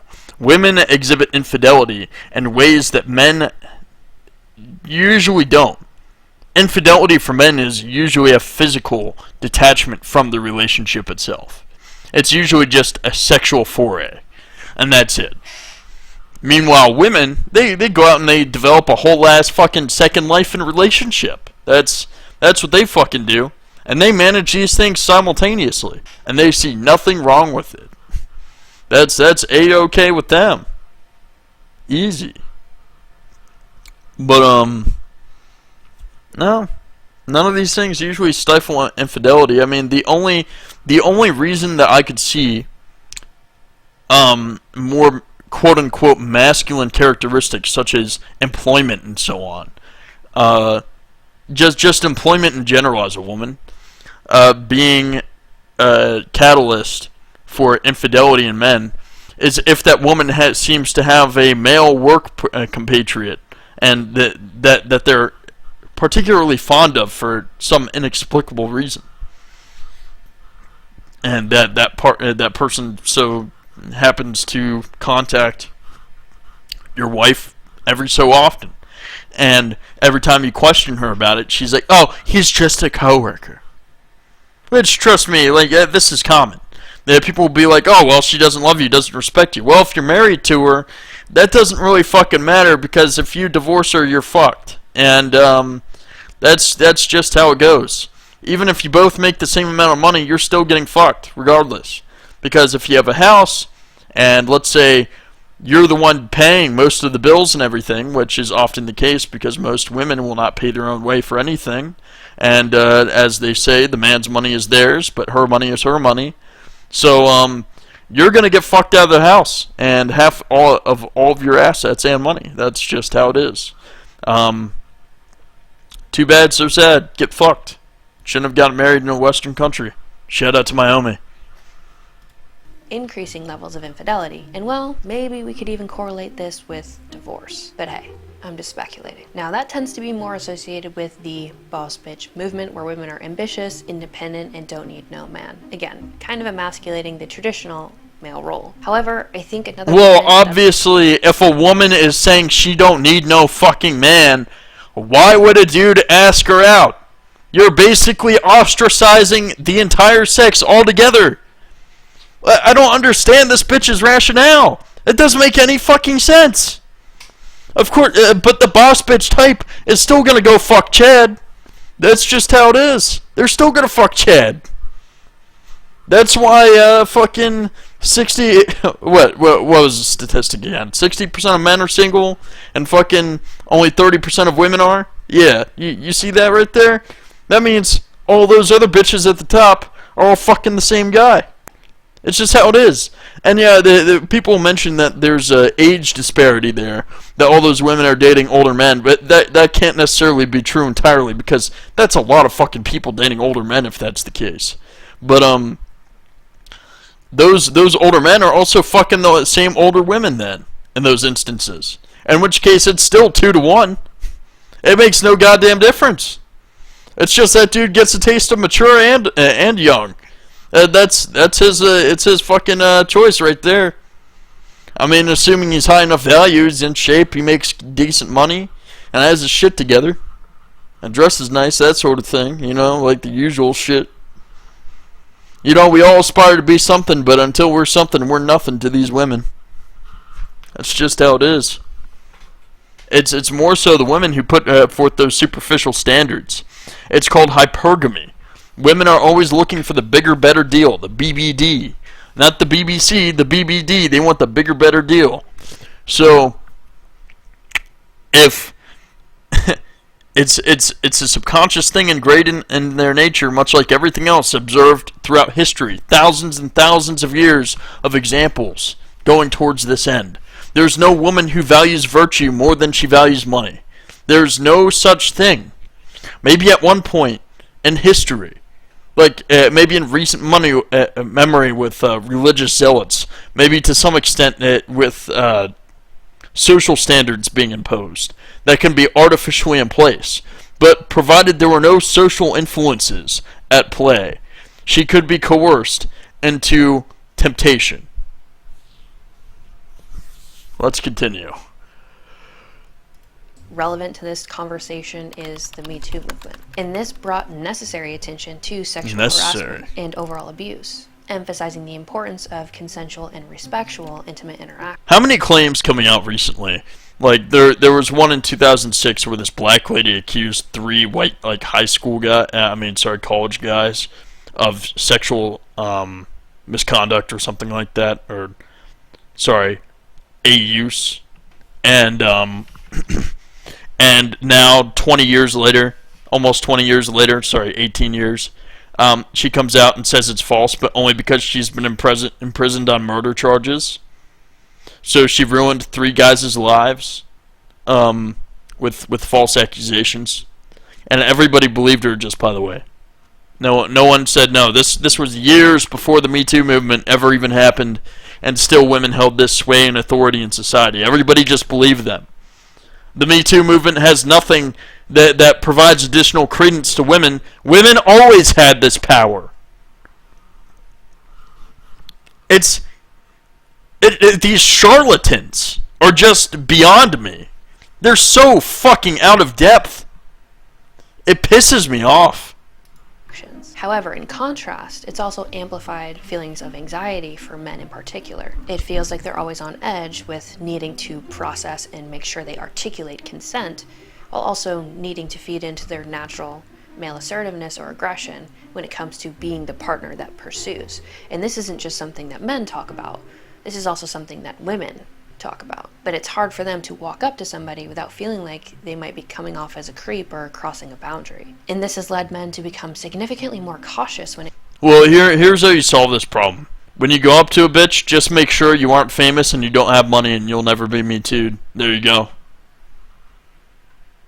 I mean, well, that's not necessarily true either. If someone just wants to destroy your life, they can still give you a false rape accusation. In which case, make sure you record everything, even the act. Let me stop. It comes to pursuing any type of curiosity around pursuing a potential person that they find attractive, because they fear if they make any perceived misstep, it could be seen as inappropriate behavior. And this anxiety can lead to complete withdrawal from any type of pursuit of a romantic partner. And men find themselves having this inner conflict of balancing their levels of assertiveness with respect for boundaries. So the combined effects of these movements and shift in gender dynamics overall are driving significant changes in how romantic relationships are formed and sustained. Which brings me to my next point. We have to talk about the red pill space. Picture a young man scrolling through social media and coming across the content of these extreme communities. He's bombarded with messages about the dangers of engaging in any type of a relationship with a woman, leading him to adopt a more defensive stance towards relationships. Well, you see, most of the time, a lot of the rhetoric in the red pill space is it's to preserve the self and to refixate the mindset of the individual to be more so on self-improvement and development, which is not necessarily a bad thing, but at the end of the day, it's a fruitless endeavor. It's something that's only going to merit results if you go overseas to another country. There's absolutely nothing wrong with the red pill, because it highlights, especially, I don't care how people really see, like, the Whatever podcast or fucking Fresh and Fit or not even really Abba and Preach. Those guys are kind of simps, to be honest, blue pill simps. But I'm saying that what they say is necessary, because a lot of what women do now is parasitic. It's nothing that's conducive to actually helpful. Sorry, I'm beginning to lose it here. Tired, but there's nothing conducive towards actually producing a healthy relationship that was constructed on a strong bond to begin with, an actual care for one another, something where the woman is supportive of the man and assists the man in all of his goals and objectives and makes his life easier so that he may make their lives easier. That is something that's no longer done. Instead, everything is dealt with in terms of, well, what can the man do for me? What can the man do for me? How can he entertain me? How can he bring me pleasure? What ephemeral joy can this man perform? Come on, court jester. Come on, little circus monkey. Dance, circus monkey. Yeah, keep me as the woman entertained. That's essentially what it is. And as soon as they've had their fill of you, well, you're just used goods. You're going to be discarded just the same as the condoms you used with her on your first date, and she's going to be on to the next one. The red pill space and MGTOW movements have grown in response to these perceived injustices towards men and in the modern dating world itself. And these communities tend to argue that modern relationships are fraught with risks for men, leading many of them to opt out entirely. Now, it's important to note that these things do exist for a reason, and they tend to stem from a very genuine place. It's valid that many men are entirely frustrated with the modern dating world, and I can empathize with that. However, they also tend to perpetuate these negative stereotypes. Before, dating's natural conclusion was marriage. And most men, when we approach dating, I don't think we ever view dating as being the be-all, end-all. As in, oh, this is going to be my girlfriend forever. We view this as, oh, this is how we vet them to determine whether or not they're worthy of being wives. And what we've realized now, especially living in the Western world, is we have observed the broader pool of women. And this is observed through dating apps, through statistics, that women as a whole are unworthy of being wives. I mean, even this one in this video, like, let's say she's of upstanding moral character. Well, you can't really necessarily say that's the case, because apparently she thought she could take the liberty to defile her body by getting a nose piercing. Yeah, look at that. You know, she might have a few tattoos here and there. This is something that women don't understand. Most actually decent men don't like women with piercings and tattoos. Imagine that. Or women that dyed their hair incessantly. Or, you know, women that wear insane amounts of makeup or get lip injections or have all kinds of aesthetic surgeries going on. That's not something we enjoy. I mean, look at this woman. She looks like a clown. You can literally see where her makeup ends on her neck. Right there. You see that? There's the line. There's the line right there. Jesus. And discourage men completely from seeking meaningful relationships, leading to a cycle of isolation and resentment. The red pill and MGTOW, and if you don't know what MGTOW is, it's men going on their own way, have gained significant traction, specifically in recent years, particularly online. And they provide a space for men to discuss openly their experiences, frustrations, and perspectives. You know, I just realized something too. She has really saggy titties. Either that or she has none at all. Like, this is kind of crazy, man. Like, she has to be extremely ran through at this point. It makes sense. She is a feminist psychology major. On modern gender dynamics. And these communities are often seen as a solution in contrast to the complicated landscape that we're facing right now within the modern dating world. They talk about things like relationship dynamics, feminism, and societal expectations of masculinity in the modern world. Now, this may seem like a dark space, but there are some positives. It seems like a dark space based off that alone? Telling men what to expect in the world instead of just throwing them, casting them out into the fire and flames, going like, fuck, good luck, buddy. Get fucked. Good luck paying your fucking taxes, bitch. Go out there and live by your own devices and, you know, get all your shit fucking stolen from you by a woman. That's genius. That's genius right there. Are important to discuss. Again, these spaces, well, they're here for a reason. They serve some form of function that we should pay attention to. Men have found a space or a community where they feel seen, heard, and understood, especially if the culture and society around them is telling them that their thoughts, desires, or perspective is toxic, especially if they've gone through experiences like rejection or divorce. No fucking shit.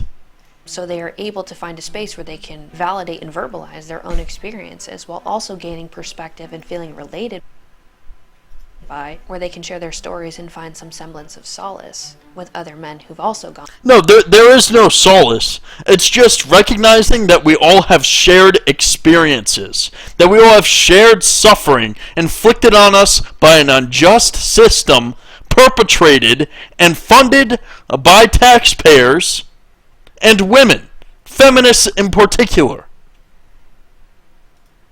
Through similar experiences. And this overall may help them find a sense of control in their lives once again, encouraging them to focus on self-improvement, financial independence, and personal growth. This is one of the things that I actually agree with when it comes to these communities existing. They do really emphasize a man being masculine, being ambitious, pursuing something, and becoming somebody. But this focus on becoming the best version of oneself can be somewhat productive. Notice how she says, somebody. Like she's just imagining in her mind, like, oh man, I want to ride Andrew Tate's dick. I hate him so much, but he's so hot and has so much money and drives really cool cars. Like, you know, I feel like I may be misattributing this here to her, but I feel like that's what was going through her head. She's like, oh, somebody. I bet if I make this video, some really hot guy will not realize my disproportionate facial features and how far apart my eyes are. and finally recognize me for how beautiful my brain is. And give me D1 athlete babies. attractive, and it can lead to overall increases in their self-esteem, self-confidence, overall health, and again, financial resources down the road. And by prioritizing their own well-being and their overall goals, men in these communities may feel more empowered and less dependent on sexual activity, particularly from romantic relationships. And now that we've talked about the positives, well, I do have to talk about the downsides here. One of the biggest criticisms when it comes to looking at these communities is that they often foster a deep cynicism and distrust towards women. And the narratives within these spaces particularly portray women. Oh no, I mean, I can't tell you with how many times I've been cheated on. Oh, you definitely can't have the cynicism and distrust. Oh no. God forbid you question your woman when she decides to go out to the fucking bar and again, a dress that only covers her fucking nips and a short skirt that shows most of her ass. Oh, fuck. You know what? This is normal girlfriend behavior. This is definitely not something a single woman would do. You're right, feminist bitch. I'm wrong. As manipulative, hypergamous, and untrustworthy, which can lead to negative and adversarial views of romantic relationships in general. And this mindset can discourage men from pursuing relationships in the first place, as they may become overly guarded, suspicious. I'm sorry. Just listening to her speak is deeply infuriating. Like, you know, they say that men have no empathy, but at the same time, these women, en masse, it is not even uncommon, will be like, oh yeah, I want to have a girls' night. A girls' night doing what? Oh, we're going to go to the club. It's like, okay, bye then. See ya. You're single now. I release you. And they get so bent out of shape about that. Like, they don't understand how that works. Because the whole purpose, again, when we look at a relationship in general, the sole end goal is for marriage. So if you as a married woman would not do these things, then why would you do them with your marriage prospect? It makes no sense. Or avoidant of intimate connections altogether. And while these communities do discuss self-improvement, they often do it in such a way that enforces toxic masculinity, emphasizing dominance, emotional suppression or manipulation of their partner's emotions, and the objectification of women. Manipulation? Okay, so this is how feminists describe manipulation. Setting boundaries. Like, for example, you know, telling your girlfriend, okay, if you go out to that club, our relationship is over. She will consider that emotional abuse and manipulation. That's how it comes down. That's what it comes down to. This is how they handle that. This is what they say. That's how it goes. You're just a fool, Harry Potter. You're just a fool. Women. And this can perpetuate harmful stereotypes and behaviors that are counterproductive to building any type of healthy connection. And this fixation on hypermasculinity can also cause men to reject any traits that are perceived as feminine, such as empathy or vulnerability, which are essential for forming any type of we were just talking about that thing, empathy, that women don't have. Deep and meaningful romantic connection. Now, the MGTOW philosophy in particular here, encourages men to completely avoid touching a woman with a 9-foot pole. And this lifestyle advocates for complete isolation and independence from women. And while this might create short-term relief with the frustrations of dating, which are totally valid, it can also lead to long-term complications of isolation, loneliness, and further exacerbate men's mental health issues. And this is, again... Yeah, I definitely can't see how guys would feel lonely when their fucking girlfriends always cheat on them. I mean, I personally don't know a single guy whose girlfriend, who's pretty much every girlfriend they've ever had hasn't cheated on them. At least all the guys in the United States that I know. I mean, people who I know who have gone to foreign countries, they seem to have successful relationships and they're getting on pretty great because they have real women in tow. So... go on, guys, get yourself a real woman in a different country, maybe not so much South America, but maybe, like I said, Eastern Europe or Asia. Those are your best bets. Not like China or Japan or Korea, more like Thailand, the Philippines, maybe Burma or Myanmar. I don't know. Let's continue. Not just my opinion. Studies show that strong connections are crucial for mental and emotional well-being. Oh. By withdrawing from any type of partnership, men will may miss out, I should say, on the emotional and psychological benefits of close and intimate connections. And for Close and intimate connections, just by the way, you do not receive those from women. I mean, maybe not so much the intimacy part, that is like a woman thing, that, you know, but you're better off building up a solid brotherhood with an actual male friend group, and that way you can associate better on those terms, because there's only one type of individual who's going to understand your problems, and it's going to be another man. So women could never conceptualize our issues, which is why this video is so out of clause. It's not even close to really broaching some of the issues. I mean, the testosterone part was fairly accurate. It was accurate enough. At least it's being acknowledged as an issue. But yeah, the rest of this shit, it's nonsense. It's complete sophistry. Let's continue. for anybody that wants to come in and say, well, they have relationships. These relationships are on the internet. And if you've ever met somebody who is mentally stable with only having connections that are on a screen, not one person can do that. Personal relationships in person, in reality, are critical for human beings, in tandem with the narrative. I've personally never really noticed the difference. The voice cracks. I'll sit up and talk like a man. Like a man. But, I mean, personally, those closer relationships she speaks of, those things really aren't ordained by anything other than having common grounds or struggles, or even common frames of mind, or not vice, but principles and virtues. If you as a man are honorable or not, to comparable levels. Someone with the same level of integrity as you have. Someone who has the same values and hobbies, so to speak. And oftentimes, you aren't going to find many people like that. Like, for example, I have a friend who I've known for about 20 years now. And I've known him since I was a small kid. And I wouldn't even consider him a close friend. That's the thing. Like, we just don't associate with each other on that level.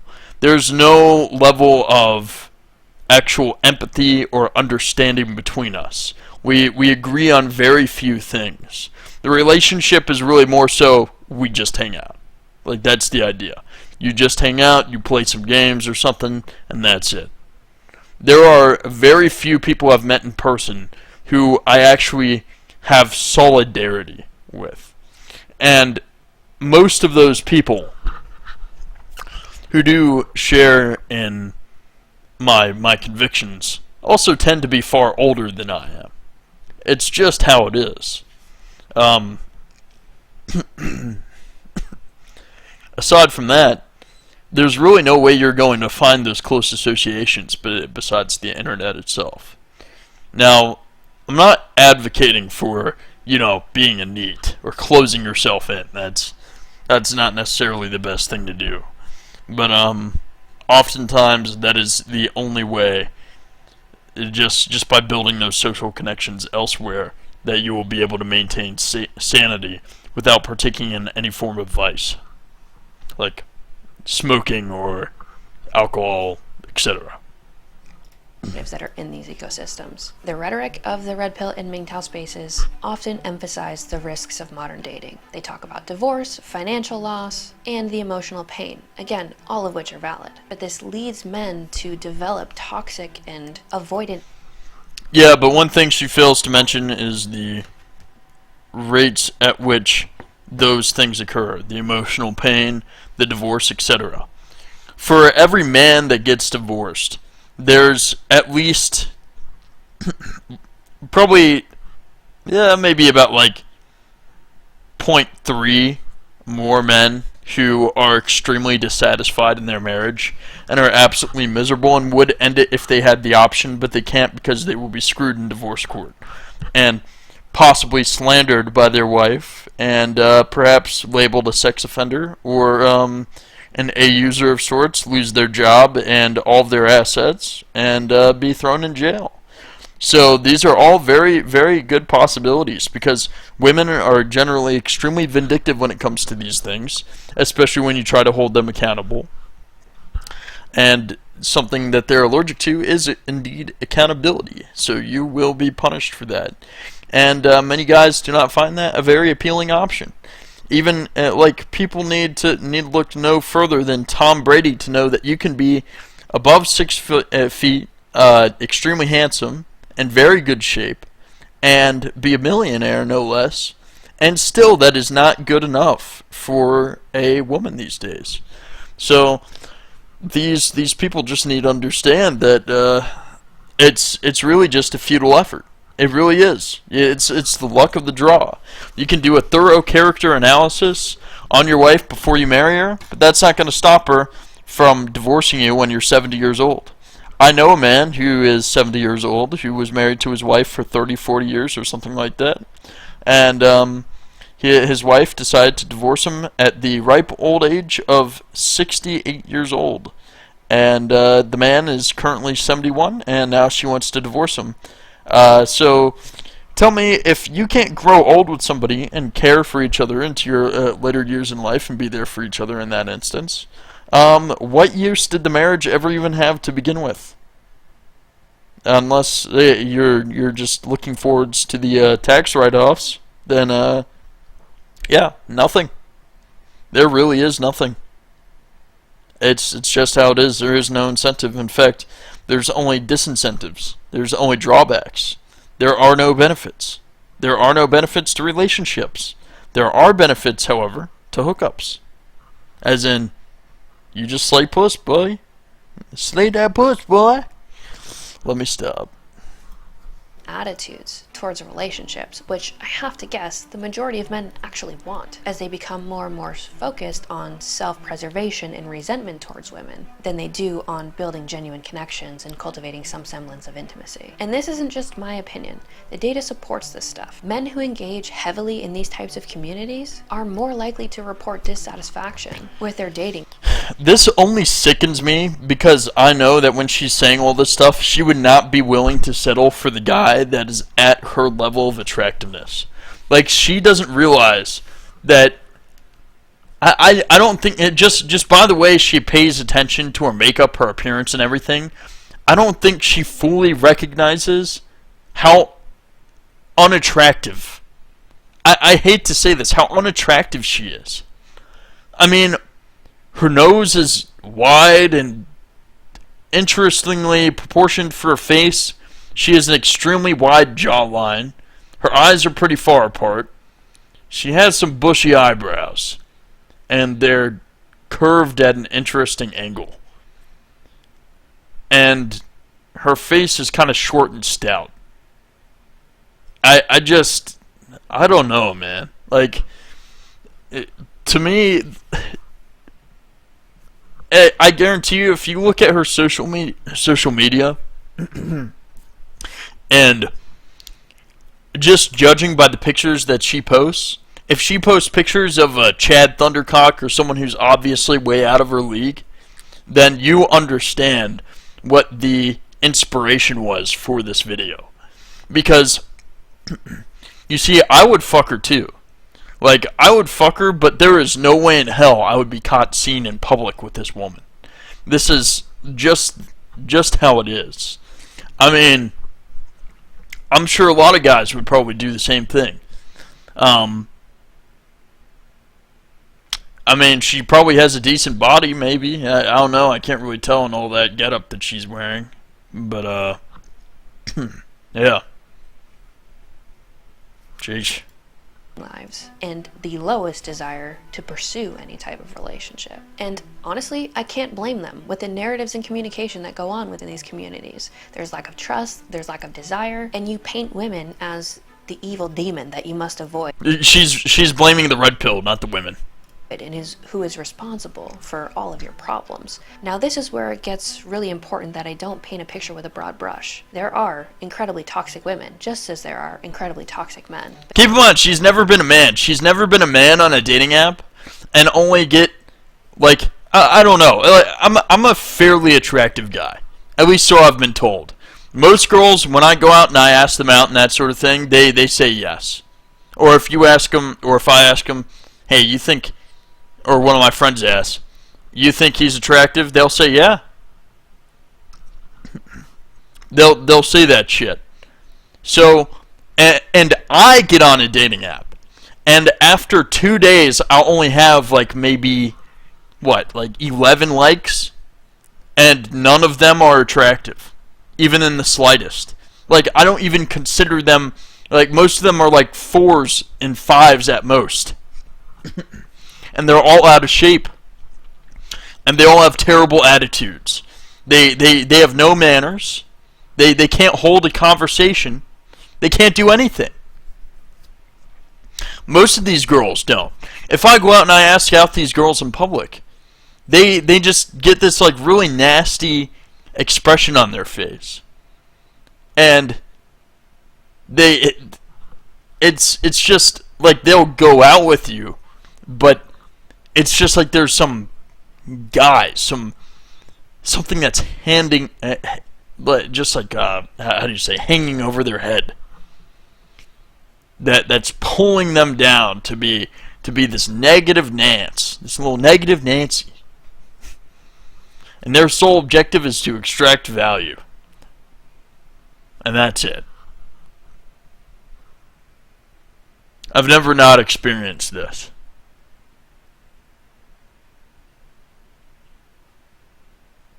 It's sad, really. And being hit on by unattractive women, too, like, the thing is, like, they expect that you want a relationship with them, and, like, they don't understand that you would only fuck them, and that's it. It's extremely inconvenient. I mean, I'm not the sort of guy who likes to cause emotional damage to people. That's not really something I'm interested in. I don't believe in the merit of human suffering. But sometimes when I look at these videos and I watch what these women say, and I realize that they're not giving other guys that are actually at their level a chance to go out with them and actually take them on dates and that sort of thing. You know, decent dudes with solid principles and integrity. That, you know what, ruining them might be the better option and making them more miserable. Adding to the pool of misery is sometimes the best solution to these problems. Let's continue. But if we try to put everybody under one umbrella, everybody's going to end up alone, depressed, and probably unhealthy. And men in particular, because they're the ones in these communities who tend to internalize the... Okay, women are in polygamous relationships with other men. I think you need to realize this. Like, this woman is so stupid, as usual. Ridiculous. These messages and narratives and take them on as complete truth for every woman they ever meet in their entire fucking lives will struggle to open up to any potential. Yeah, see, yeah, I told you she's out of shape because one of the Chad Thundercocks said some red pill shit to her, and she probably got pissed off. And it's like, I have a psychology degree. I'm gonna pick this apart. Rah, rah, Chad Thundercock, you're wrong. You're wrong, Chad Thundercock. Because they fear betrayal or manipulation. And inevitably, this will create a self-fulfilling prophecy where men expect negative outcomes in relationships, leading to behaviors that undermine the relationship itself. And this will inevitably reinforce that there's something wrong with women. You know, she probably has like scoliosis too or something because she's got that pillow on her back. Either that or maybe she's so out of shape that she can't even sit up properly, so she had to support herself with the pillow. Which is just unfortunate. It just really goes even further to say, like, you know, out of shape feminist tells men what they need to be in order to substantiate a relationship with her. Yeah, that's That's most appealing to me. Sign me up for that. It's the subconscious triggers that manifest behaviors of mistrust, betrayal, insecurity, abandonment that lead men to avoid any type of depth, which will inevitably ruin a relationship. Which brings me to my next point. Social media. Social media has become an integral part of daily life, and it profoundly affects how men see themselves, especially in comparison to their counterparts. No, men are not women. Men are on social media to look at fat asses and huge tits. And occasionally the funny meme. That's what it comes down to. Women are the ones doing the body shit. Like, my ass is not fat enough. I need a PBL. Opportunities can be provided by social media for connection and self-expression. It also introduces new challenges and pressures that can influence a man's desire and ability to form committed relationships. Social media platforms provide men with the ability to connect with a wider range of people than ever before, and these platforms make it a lot easier to meet potential partners, especially for... Oh yeah, all the options provided on Tinder. I was literally just talking about this. All the options provided on Tinder and Bumble, between women who are old and disgusting to women who are young and disgusting with tits that sag down to their waist and fucking wrinkles that only a 37-year-old should have. Okay, yeah, that's what we're looking at here. It's so easy to connect with someone who's young and attractive and, you know, shares like-minded ideals. Oh yeah, there are tons of women who think like me out there. That's why I'm just like dripping in eligible bachelorettes. Men who might be more shy or have limited social circles. Dating apps and social media allow men to reach out to others based on shared interests and values, increasing their chances of finding a potentially compatible partner. Additionally, social media can also foster and strengthen current relationships by opening the window for communication. And this woman has never watched one of the videos where the guy creates like a dating profile and like even an attractive dude versus like a very mid, like less than mid woman. Like, I hate to say it, you can have like Zac Efron on a dating app, like actual Zac Efron, and he would get less fucking matches than this bitch would. And keep in mind, this bitch is a 3 out of 10. Like 3 or 4 out of 10, and she would get more matches than a model type of man, a man who's a fucking model. Just think about that. Or like Tom Brady. Like, sure, people would be lining up to hop on Tom Brady's dick though, but not nearly as many dudes would be willing to fuck this bitch right here or have a relationship with this bitch. Like, I don't. Like, even threes have more options than a man who's actually moderately attractive and successful. this enables certain couples to stay connected even when they're miles apart. Another note on social media, relative to even this topic of... Even when you're miles apart. She probably, her fucking Chad Thundercock boyfriend was probably talking to a bitch in Thailand. And, you know, like an actual thin and attractive feminine woman who was like, yeah, I'm Christian, you know, I don't believe in transgenderism and all that. And, you know, I just really like families and I really love children. And I want to cook and, you know, and clean the house and take care of my husband while he goes out and takes care of the family by bringing in all the money and doing all the man-related stuff. You know, like, like, maybe that's what happened. She's like, I can't believe it, my feminism and psychology, though. I'm going to use my feminism and psychology powers to properly rationalize this so that, you know, I can make it make sense to myself. Let's listen to more woman thought.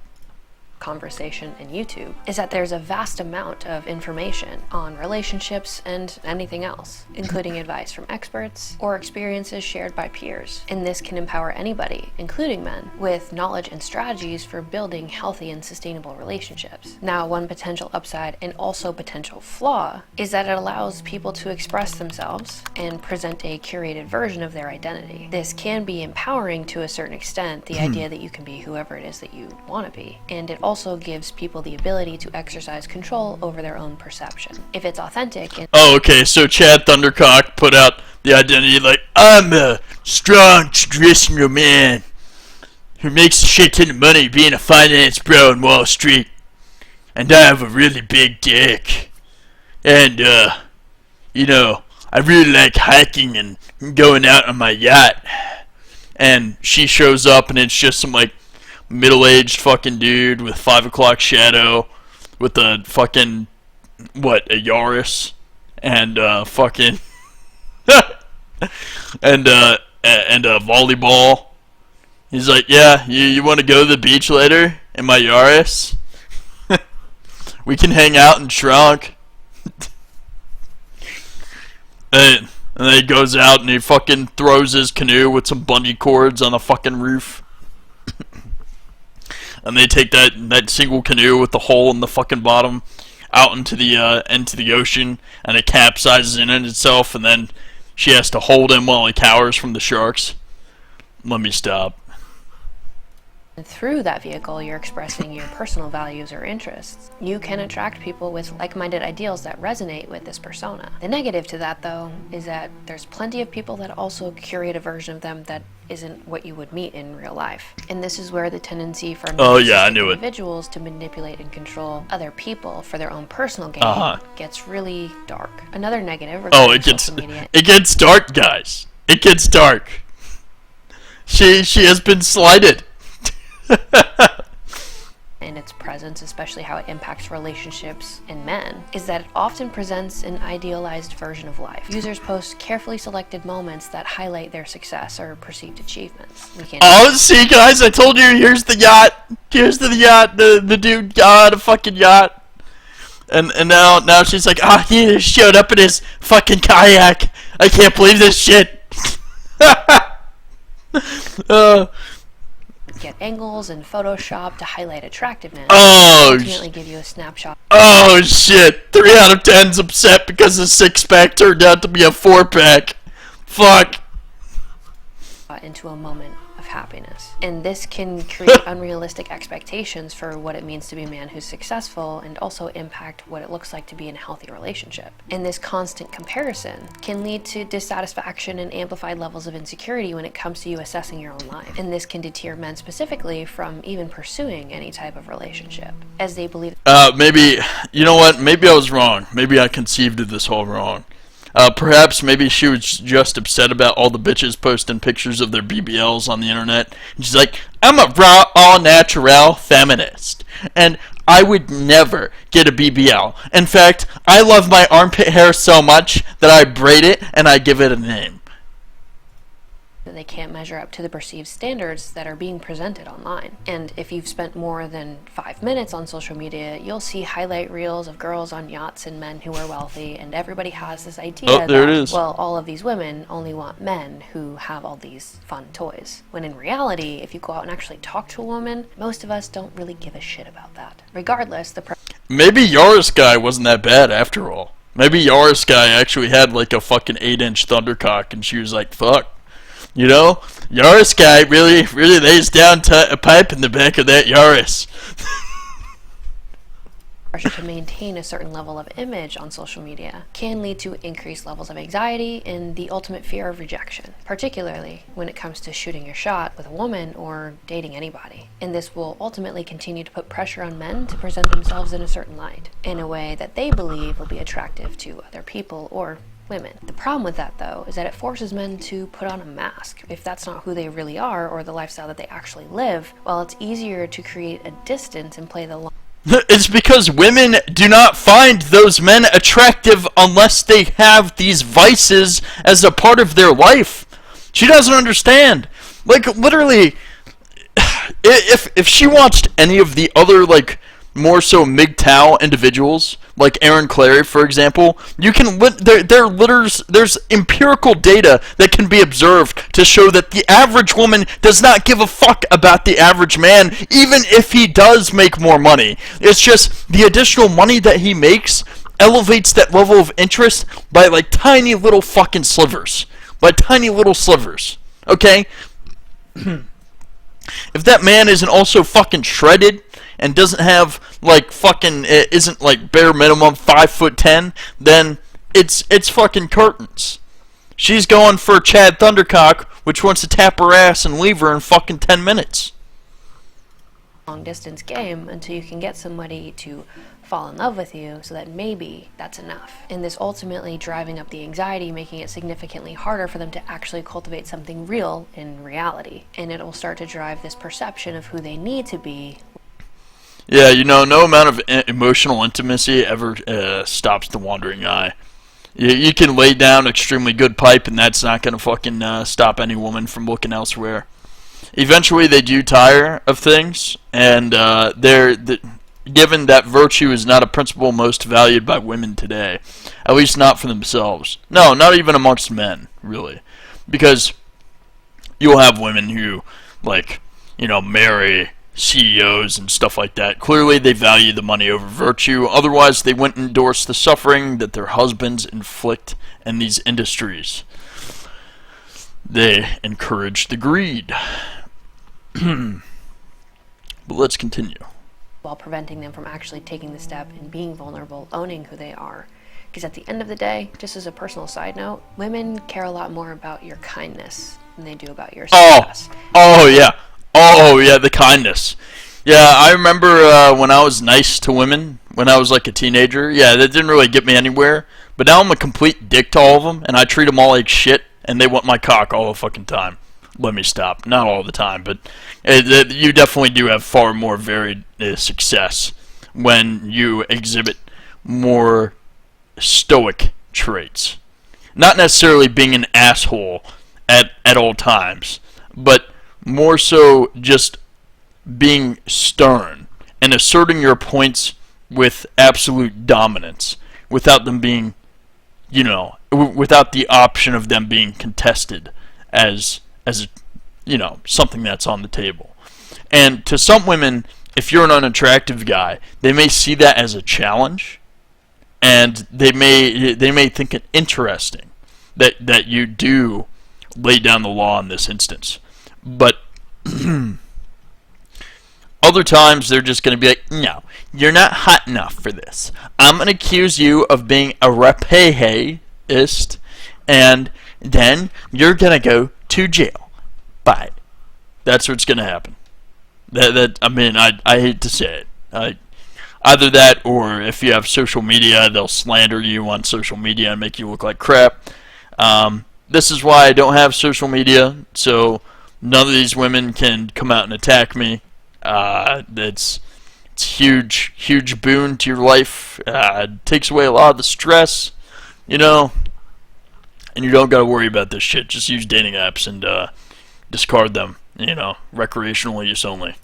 This doesn't mean that women don't care about you having ambition or being driven or being successful in some light, but if you are a successful asshole, I'll choose a kind man who's middle class. That's not true. She will not. Oh, middle class. When people say, especially women say middle class, they think single family home, which nowadays is upwards of $1.3 million,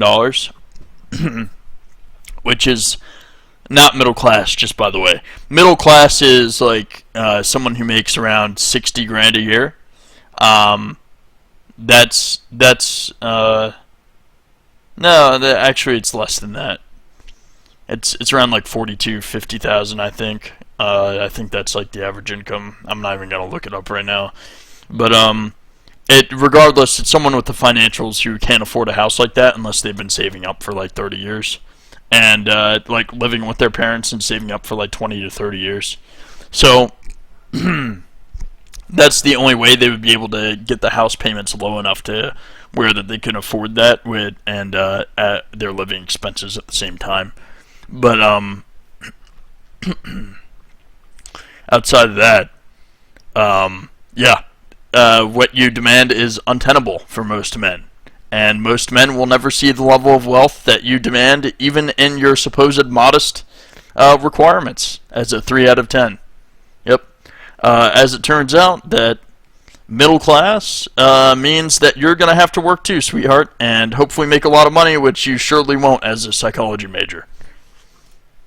all day. Now, another negative, in my personal opinion, but maybe positive for you, is that social media, particularly dating apps, foster a culture of superficial interactions and create this casual hookup culture. The emphasis on quick surface-level judgments based on photos and brief profiles can lead to the devaluation of even building a deeper connection. And this will ultimately discourage both parties from pursuing any type of depth when it comes to... You know, I once had a bitch on a dating app. She was swiping with her friends, and one of her friends had her swipe on me, and she started talking to me for a little bit, and then she convinced her friend to unmatch with me, and then she got on the dating app and then matched with me later and was like, yeah, that was my friend, what's up? I'm like, you're fucking diabolical. You would steal happiness, potential happiness, from your friend. She was actually a decently attractive girl, this one was. She's probably like a 6 out of 10. Like, decently attractive, cute, you know? And her friend was even hotter than she was. But I wasn't about to say that. I said, you are a diabolical son of a bitch. You know, I would have liked to take your friend out on a date, but you would destroy my life. And that was the end of that. She wasn't too happy to hear that one, that's for sure. She did not like that at all. I suppose I could have at least tried to fuck her first. But, you know, I'm not getting mixed up with that. Last thing I need is someone trying to accuse me of paying them or graping them. That would be most unfortunate. Because I do not do that shit. A relationship. The other problem with this is that... And by that, I mean I don't mess with broads like that. Hell no. Optionality doesn't really lead to optimality, meaning that the abundance of options that we always have allows people to keep the door open for the grass being greener on the other side. And this can lead men to searching for multiple different options. That is only the case for women. The only men who have more than one option available to them, and that is assuming those options even respond to begin with, which is unlikely, are men who are like 8.5 out of 10 and above. Like, that's it. As far as attractiveness goes. You don't get multiple options. Your options are bitch that looks like a fucking hagfish and bitch that looks like a bulldog. That's your option. Your options are this girl in this video. That's your option. Very unfortunate. And to be honest, I do not want to sit on a date and listen about her psychology and how wrong she is about everything, on top of her feminism at the same time. Clearly, she needs to study more. She doesn't even take her own trade seriously. Instead of actually making a commitment to one person. And the same for women. The greater impact on this, though, especially in the aftermath of COVID, is that most people don't really have good face-to-face communication skills. And these are crucial for not only building, but maintaining a healthy relationship. Men who primarily interact online may struggle a ton when it comes to actually communicating or meeting somebody. Okay, girls, women in general do not want guys who are online. You can literally ask any woman, even women who game themselves, would you prefer a boyfriend or husband who games or doesn't? Or, you know, uses or goes on online communities or does not go on online communities. And they will say 9 times out of 10 they will say, fuck no, I don't want him doing any of that shit. None of them find that shit attractive. I haven't had a single girlfriend, no matter where I met them, think any of that stuff was attractive. The only person that they thought playing video games was acceptable for was women and children. The only persons, sorry. Women and children. That's the preconceived notion. You're not allowed to have any affordable recreation as a man. That's not allowed. You're not allowed to watch anime, you're not allowed to play video games, you can't do any of that shit because every woman, at a subconscious level, because of their preconceived notions, will browbeat or, you know, look down on you for that. It's just tacit condescension. person. And this can lead to awkwardness and misunderstandings, which will create significantly more difficulty in forming any type of relationship. And over time, this can erode their levels of confidence in overall social situations, making it much more challenging to initiate and sustain any meaningful relationship. So while there are positives and negatives when it comes to social media for everybody, such as opportunities for connection or increased ability to get information, there are also pretty severe negatives. And as somebody who works in mental health, I think it's really important to consider some of the impacts and the trade-offs that we make with having such a wide ability. Oh yeah, look, she has to let you know that I'm a career woman. I work in mental health. Tell me, lady, do you have a job in mental health that pays more than 50 grand a year? Is this something that actually pays well for you? Because I hate to say it, unless you're making 100K and your soon-to-be husband or your to-be husband is also making 100K, you're not living that middle-class lifestyle you so wish to see. Okay? It's not happening. It's time to get into clinical psychology and make your own practice there, girlfriend. Go get it, boss bitch. You get that bag. With people not just in our communities, not just in our neighborhoods, not just in our states, around the world. And this can continue to negatively impact somebody's self-esteem if they don't have confidence in who they are and actually understand where they want to go or where they find meaning in their life. Because you'll always be chasing this dangling carrot that tells you that you're not enough, but maybe you will be someday if you start to do all of these perceived things that make you high value. Which brings me to my next point. Oh, she's telling people to find their girl at a young age. It's like, shit, man. I think we've all already tried to do that. I remember when I was 18, I was like, let me try to find a girlfriend now that I could potentially make into a wife, so to speak. And so yeah, I decided to do that, and one of the primary girls I was attracted to, I actually found very attractive. She was my type. The first thing she decided to do was talk about how she found this other guy so fucking attractive. And I told her, I had to remind her, I was like, you realize I'm not your friend, right? This is not the purpose of this engagement. I do not give a shit about what other guys you find attractive. That is not why I'm here. And I don't understand why women need to be reminded of this fact. Like, even more recent women I've dated, I have to be like, hey bitch, do you know that I don't actually give a fuck about any of these guys you say are attractive or hot, and I won't I won't even ask about them because I'm not interested. So I'm not going to mention whatever women I find attractive or whatever women I find sexually available or, sexually desirable. And you're going to do the same. It's a mutual agreement. And this is something that is designed to keep the subconscious in check as well as the conscious mind in check. Because if you no longer mention these things and you consciously prevent yourself from evaluating these things as a virtue, eventually they will take hold and you will no longer evaluate these things at all. And they won't even be a consideration as far as your relationship is concerned.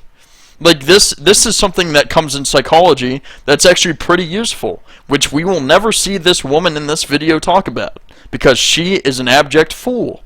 This is how fools operate. They just solely in their solipsism, at least women. I'm not saying this in regards to like people who are oafish or foolish. I'm saying in regards to women and their solipsism. They cannot see past their own desires and their own experiences. They cannot overlay themselves into another circumstance. And quite literally, they lack empathy. There's no way for them to empathize. The very same thing that they accuse men of not having. I forget what other term there was. There was another one that was similar to empathy, but it's one that better describes the situation. Which might be a little uncomfortable to talk about. But I'm sure 76 and 87% of 18 to 29-year-old men consume pornography. Oh, here it is. And of these men who use pornography regularly. They report less satisfaction in real life sex. Even more alarming than this, though, is the rise in erectile dysfunction, delayed ejaculation, and diminished libido in men under 40 years old. And this is all associated with frequent pornography use. And this has become more and more prevalent with the expansion of the digital world, particularly among young men. The pervasive... Well, here's the thing, too. When it comes to the sexual stuff, men tend to like to feel as though they're desired, and they like to bring pleasure to the woman that they're with. And if you don't feel desired, if the sex to you feels like it's a chore, then that's what it's going to feel like. It's going to make you go soft. It's going to lower your libido. It's going to do all that shit. Or it's just going to make you angry. That's what it's going to do. Women will never address these things because they know it's a fact. They know that they fake shit during sex. They know that they do pity sex. They know that they do like maintenance sex, I guess you can say. It's like how come prostitutes can get so excited to fuck some random dude for money, but you can't even fuck your husband and act like you're happy about it? Damn. You can't even act. That's crazy. And often addictive nature has profound consequences on men's ability to even engage in romantic relationships. And again, I just hate saying it. Like, pornography is an alternative because there is some, like, pornography out there where it's like, wow, this is actually authentic. Like, this bitch actually enjoys this shit. It's nice to see this. And it's a means to an end. Excuse me. By that I mean, it is material that is used to placate desires so that you have no desire to chase after women who will cost you money and cost you opportunities and time. You have no need. You can spend 15 minutes beating your dick to pornography, or you can spend hours and hours and hundreds of dollars chasing women who may or may not just be using you for foodie calls, who will never fuck you, and will likely never marry you, and if they do marry you, they will not be the traditional woman that they should be.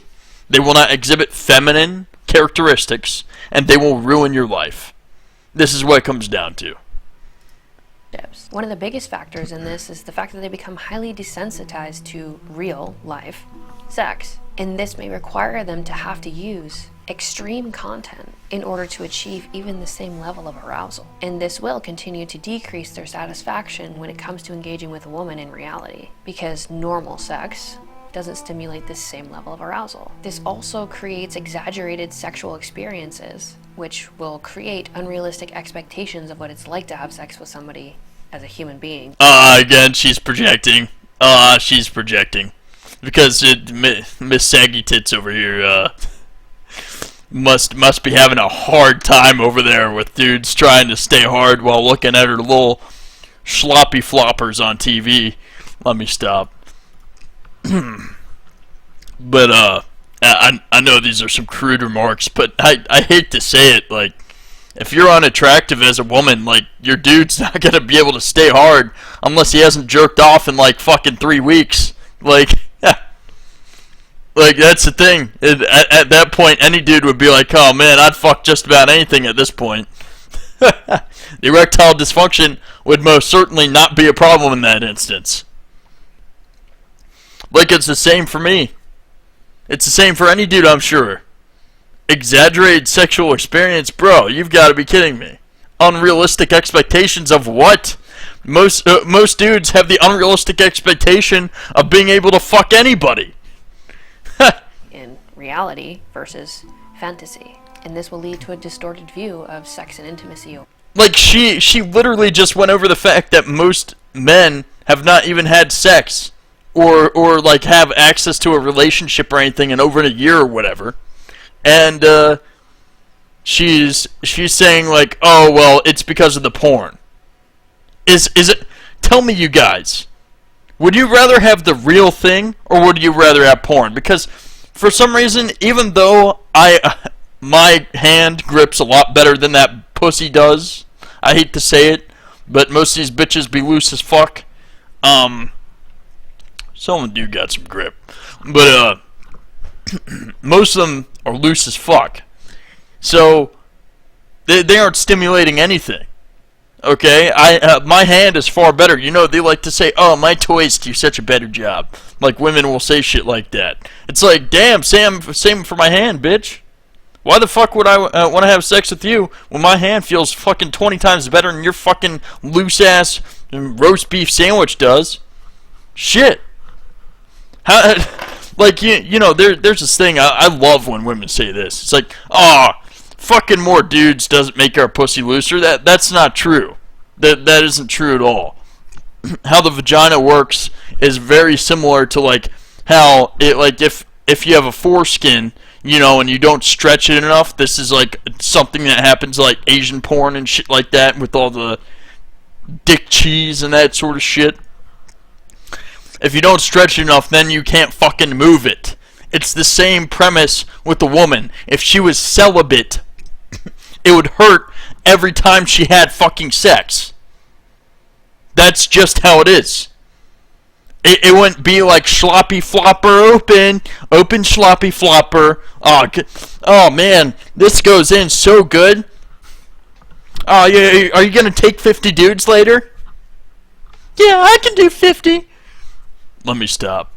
Overall. And this will also put pressure not just on men but on women for how they're supposed to be and what their performance needs to be like, instead of looking at the connection or the bond that you're creating that is meaningful, in my opinion, and spiritual when you're actually engaging in this. Spiritual, meaningful.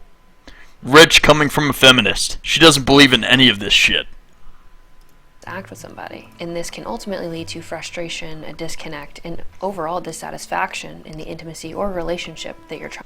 Bro, if you think that porn is like reality, you're fucking dumb. I mean, this is why I say it's just patronizing at this point. Because there is no way that a dude with average intelligence actually thinks that fucking real sex is supposed to be like this. Meanwhile, bitches out here do think that way because they get fucked by Chad Thundercock, who's got all the fucking moves, who's like shredded as fuck and can throw them around like a rag doll. Like, that's just how it is. That's their conception. Once they experience that, they never want to fucking go back to normal fucking dude fucking them. Hell no. That's not what they want. They build up a romanticized version of everything, and then when you fail to deliver on that, you're toast, my friend. You're cooked. Trying to build. And these aren't just my opinions. This is based in research. No, it's not based in research, you dumb fucking It's associated with greater acceptance of casual sex, which will undermine the stability and emotional depth of romantic relationships. And this drives people to shift away from emotional intimacy to personal gratification. And men who consume pornography regularly find it difficult to engage emotionally with their partner, as their primary sexual experiences are primary solitary and focus on visual stimuli rather than... Nope. Wrong. All fucking wrong. Well, maybe not necessarily all wrong, so to speak, but what does sex have to do with the fucking emotions? Women are the only ones who release oxytocin during sex, not men. We release vasopressin. That's why we can fuck one woman and go on to the next one and have no problems, and why one woman gets alpha widowed. That's the whole premise. That's the whole fucking premise behind it. She has no idea what she is talking about. And the physical and emotional connection. And this next point's important.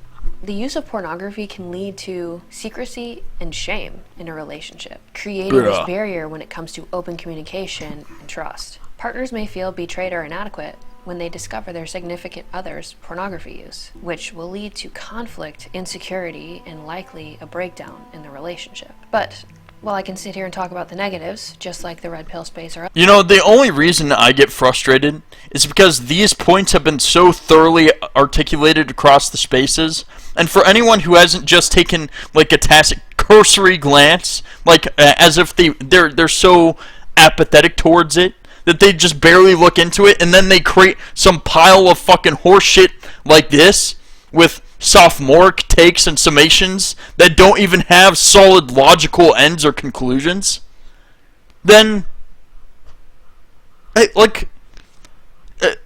how am I supposed to react? A lot of these studies, if she's even referencing studies, there are many studies out there that argue both ends. And many of them,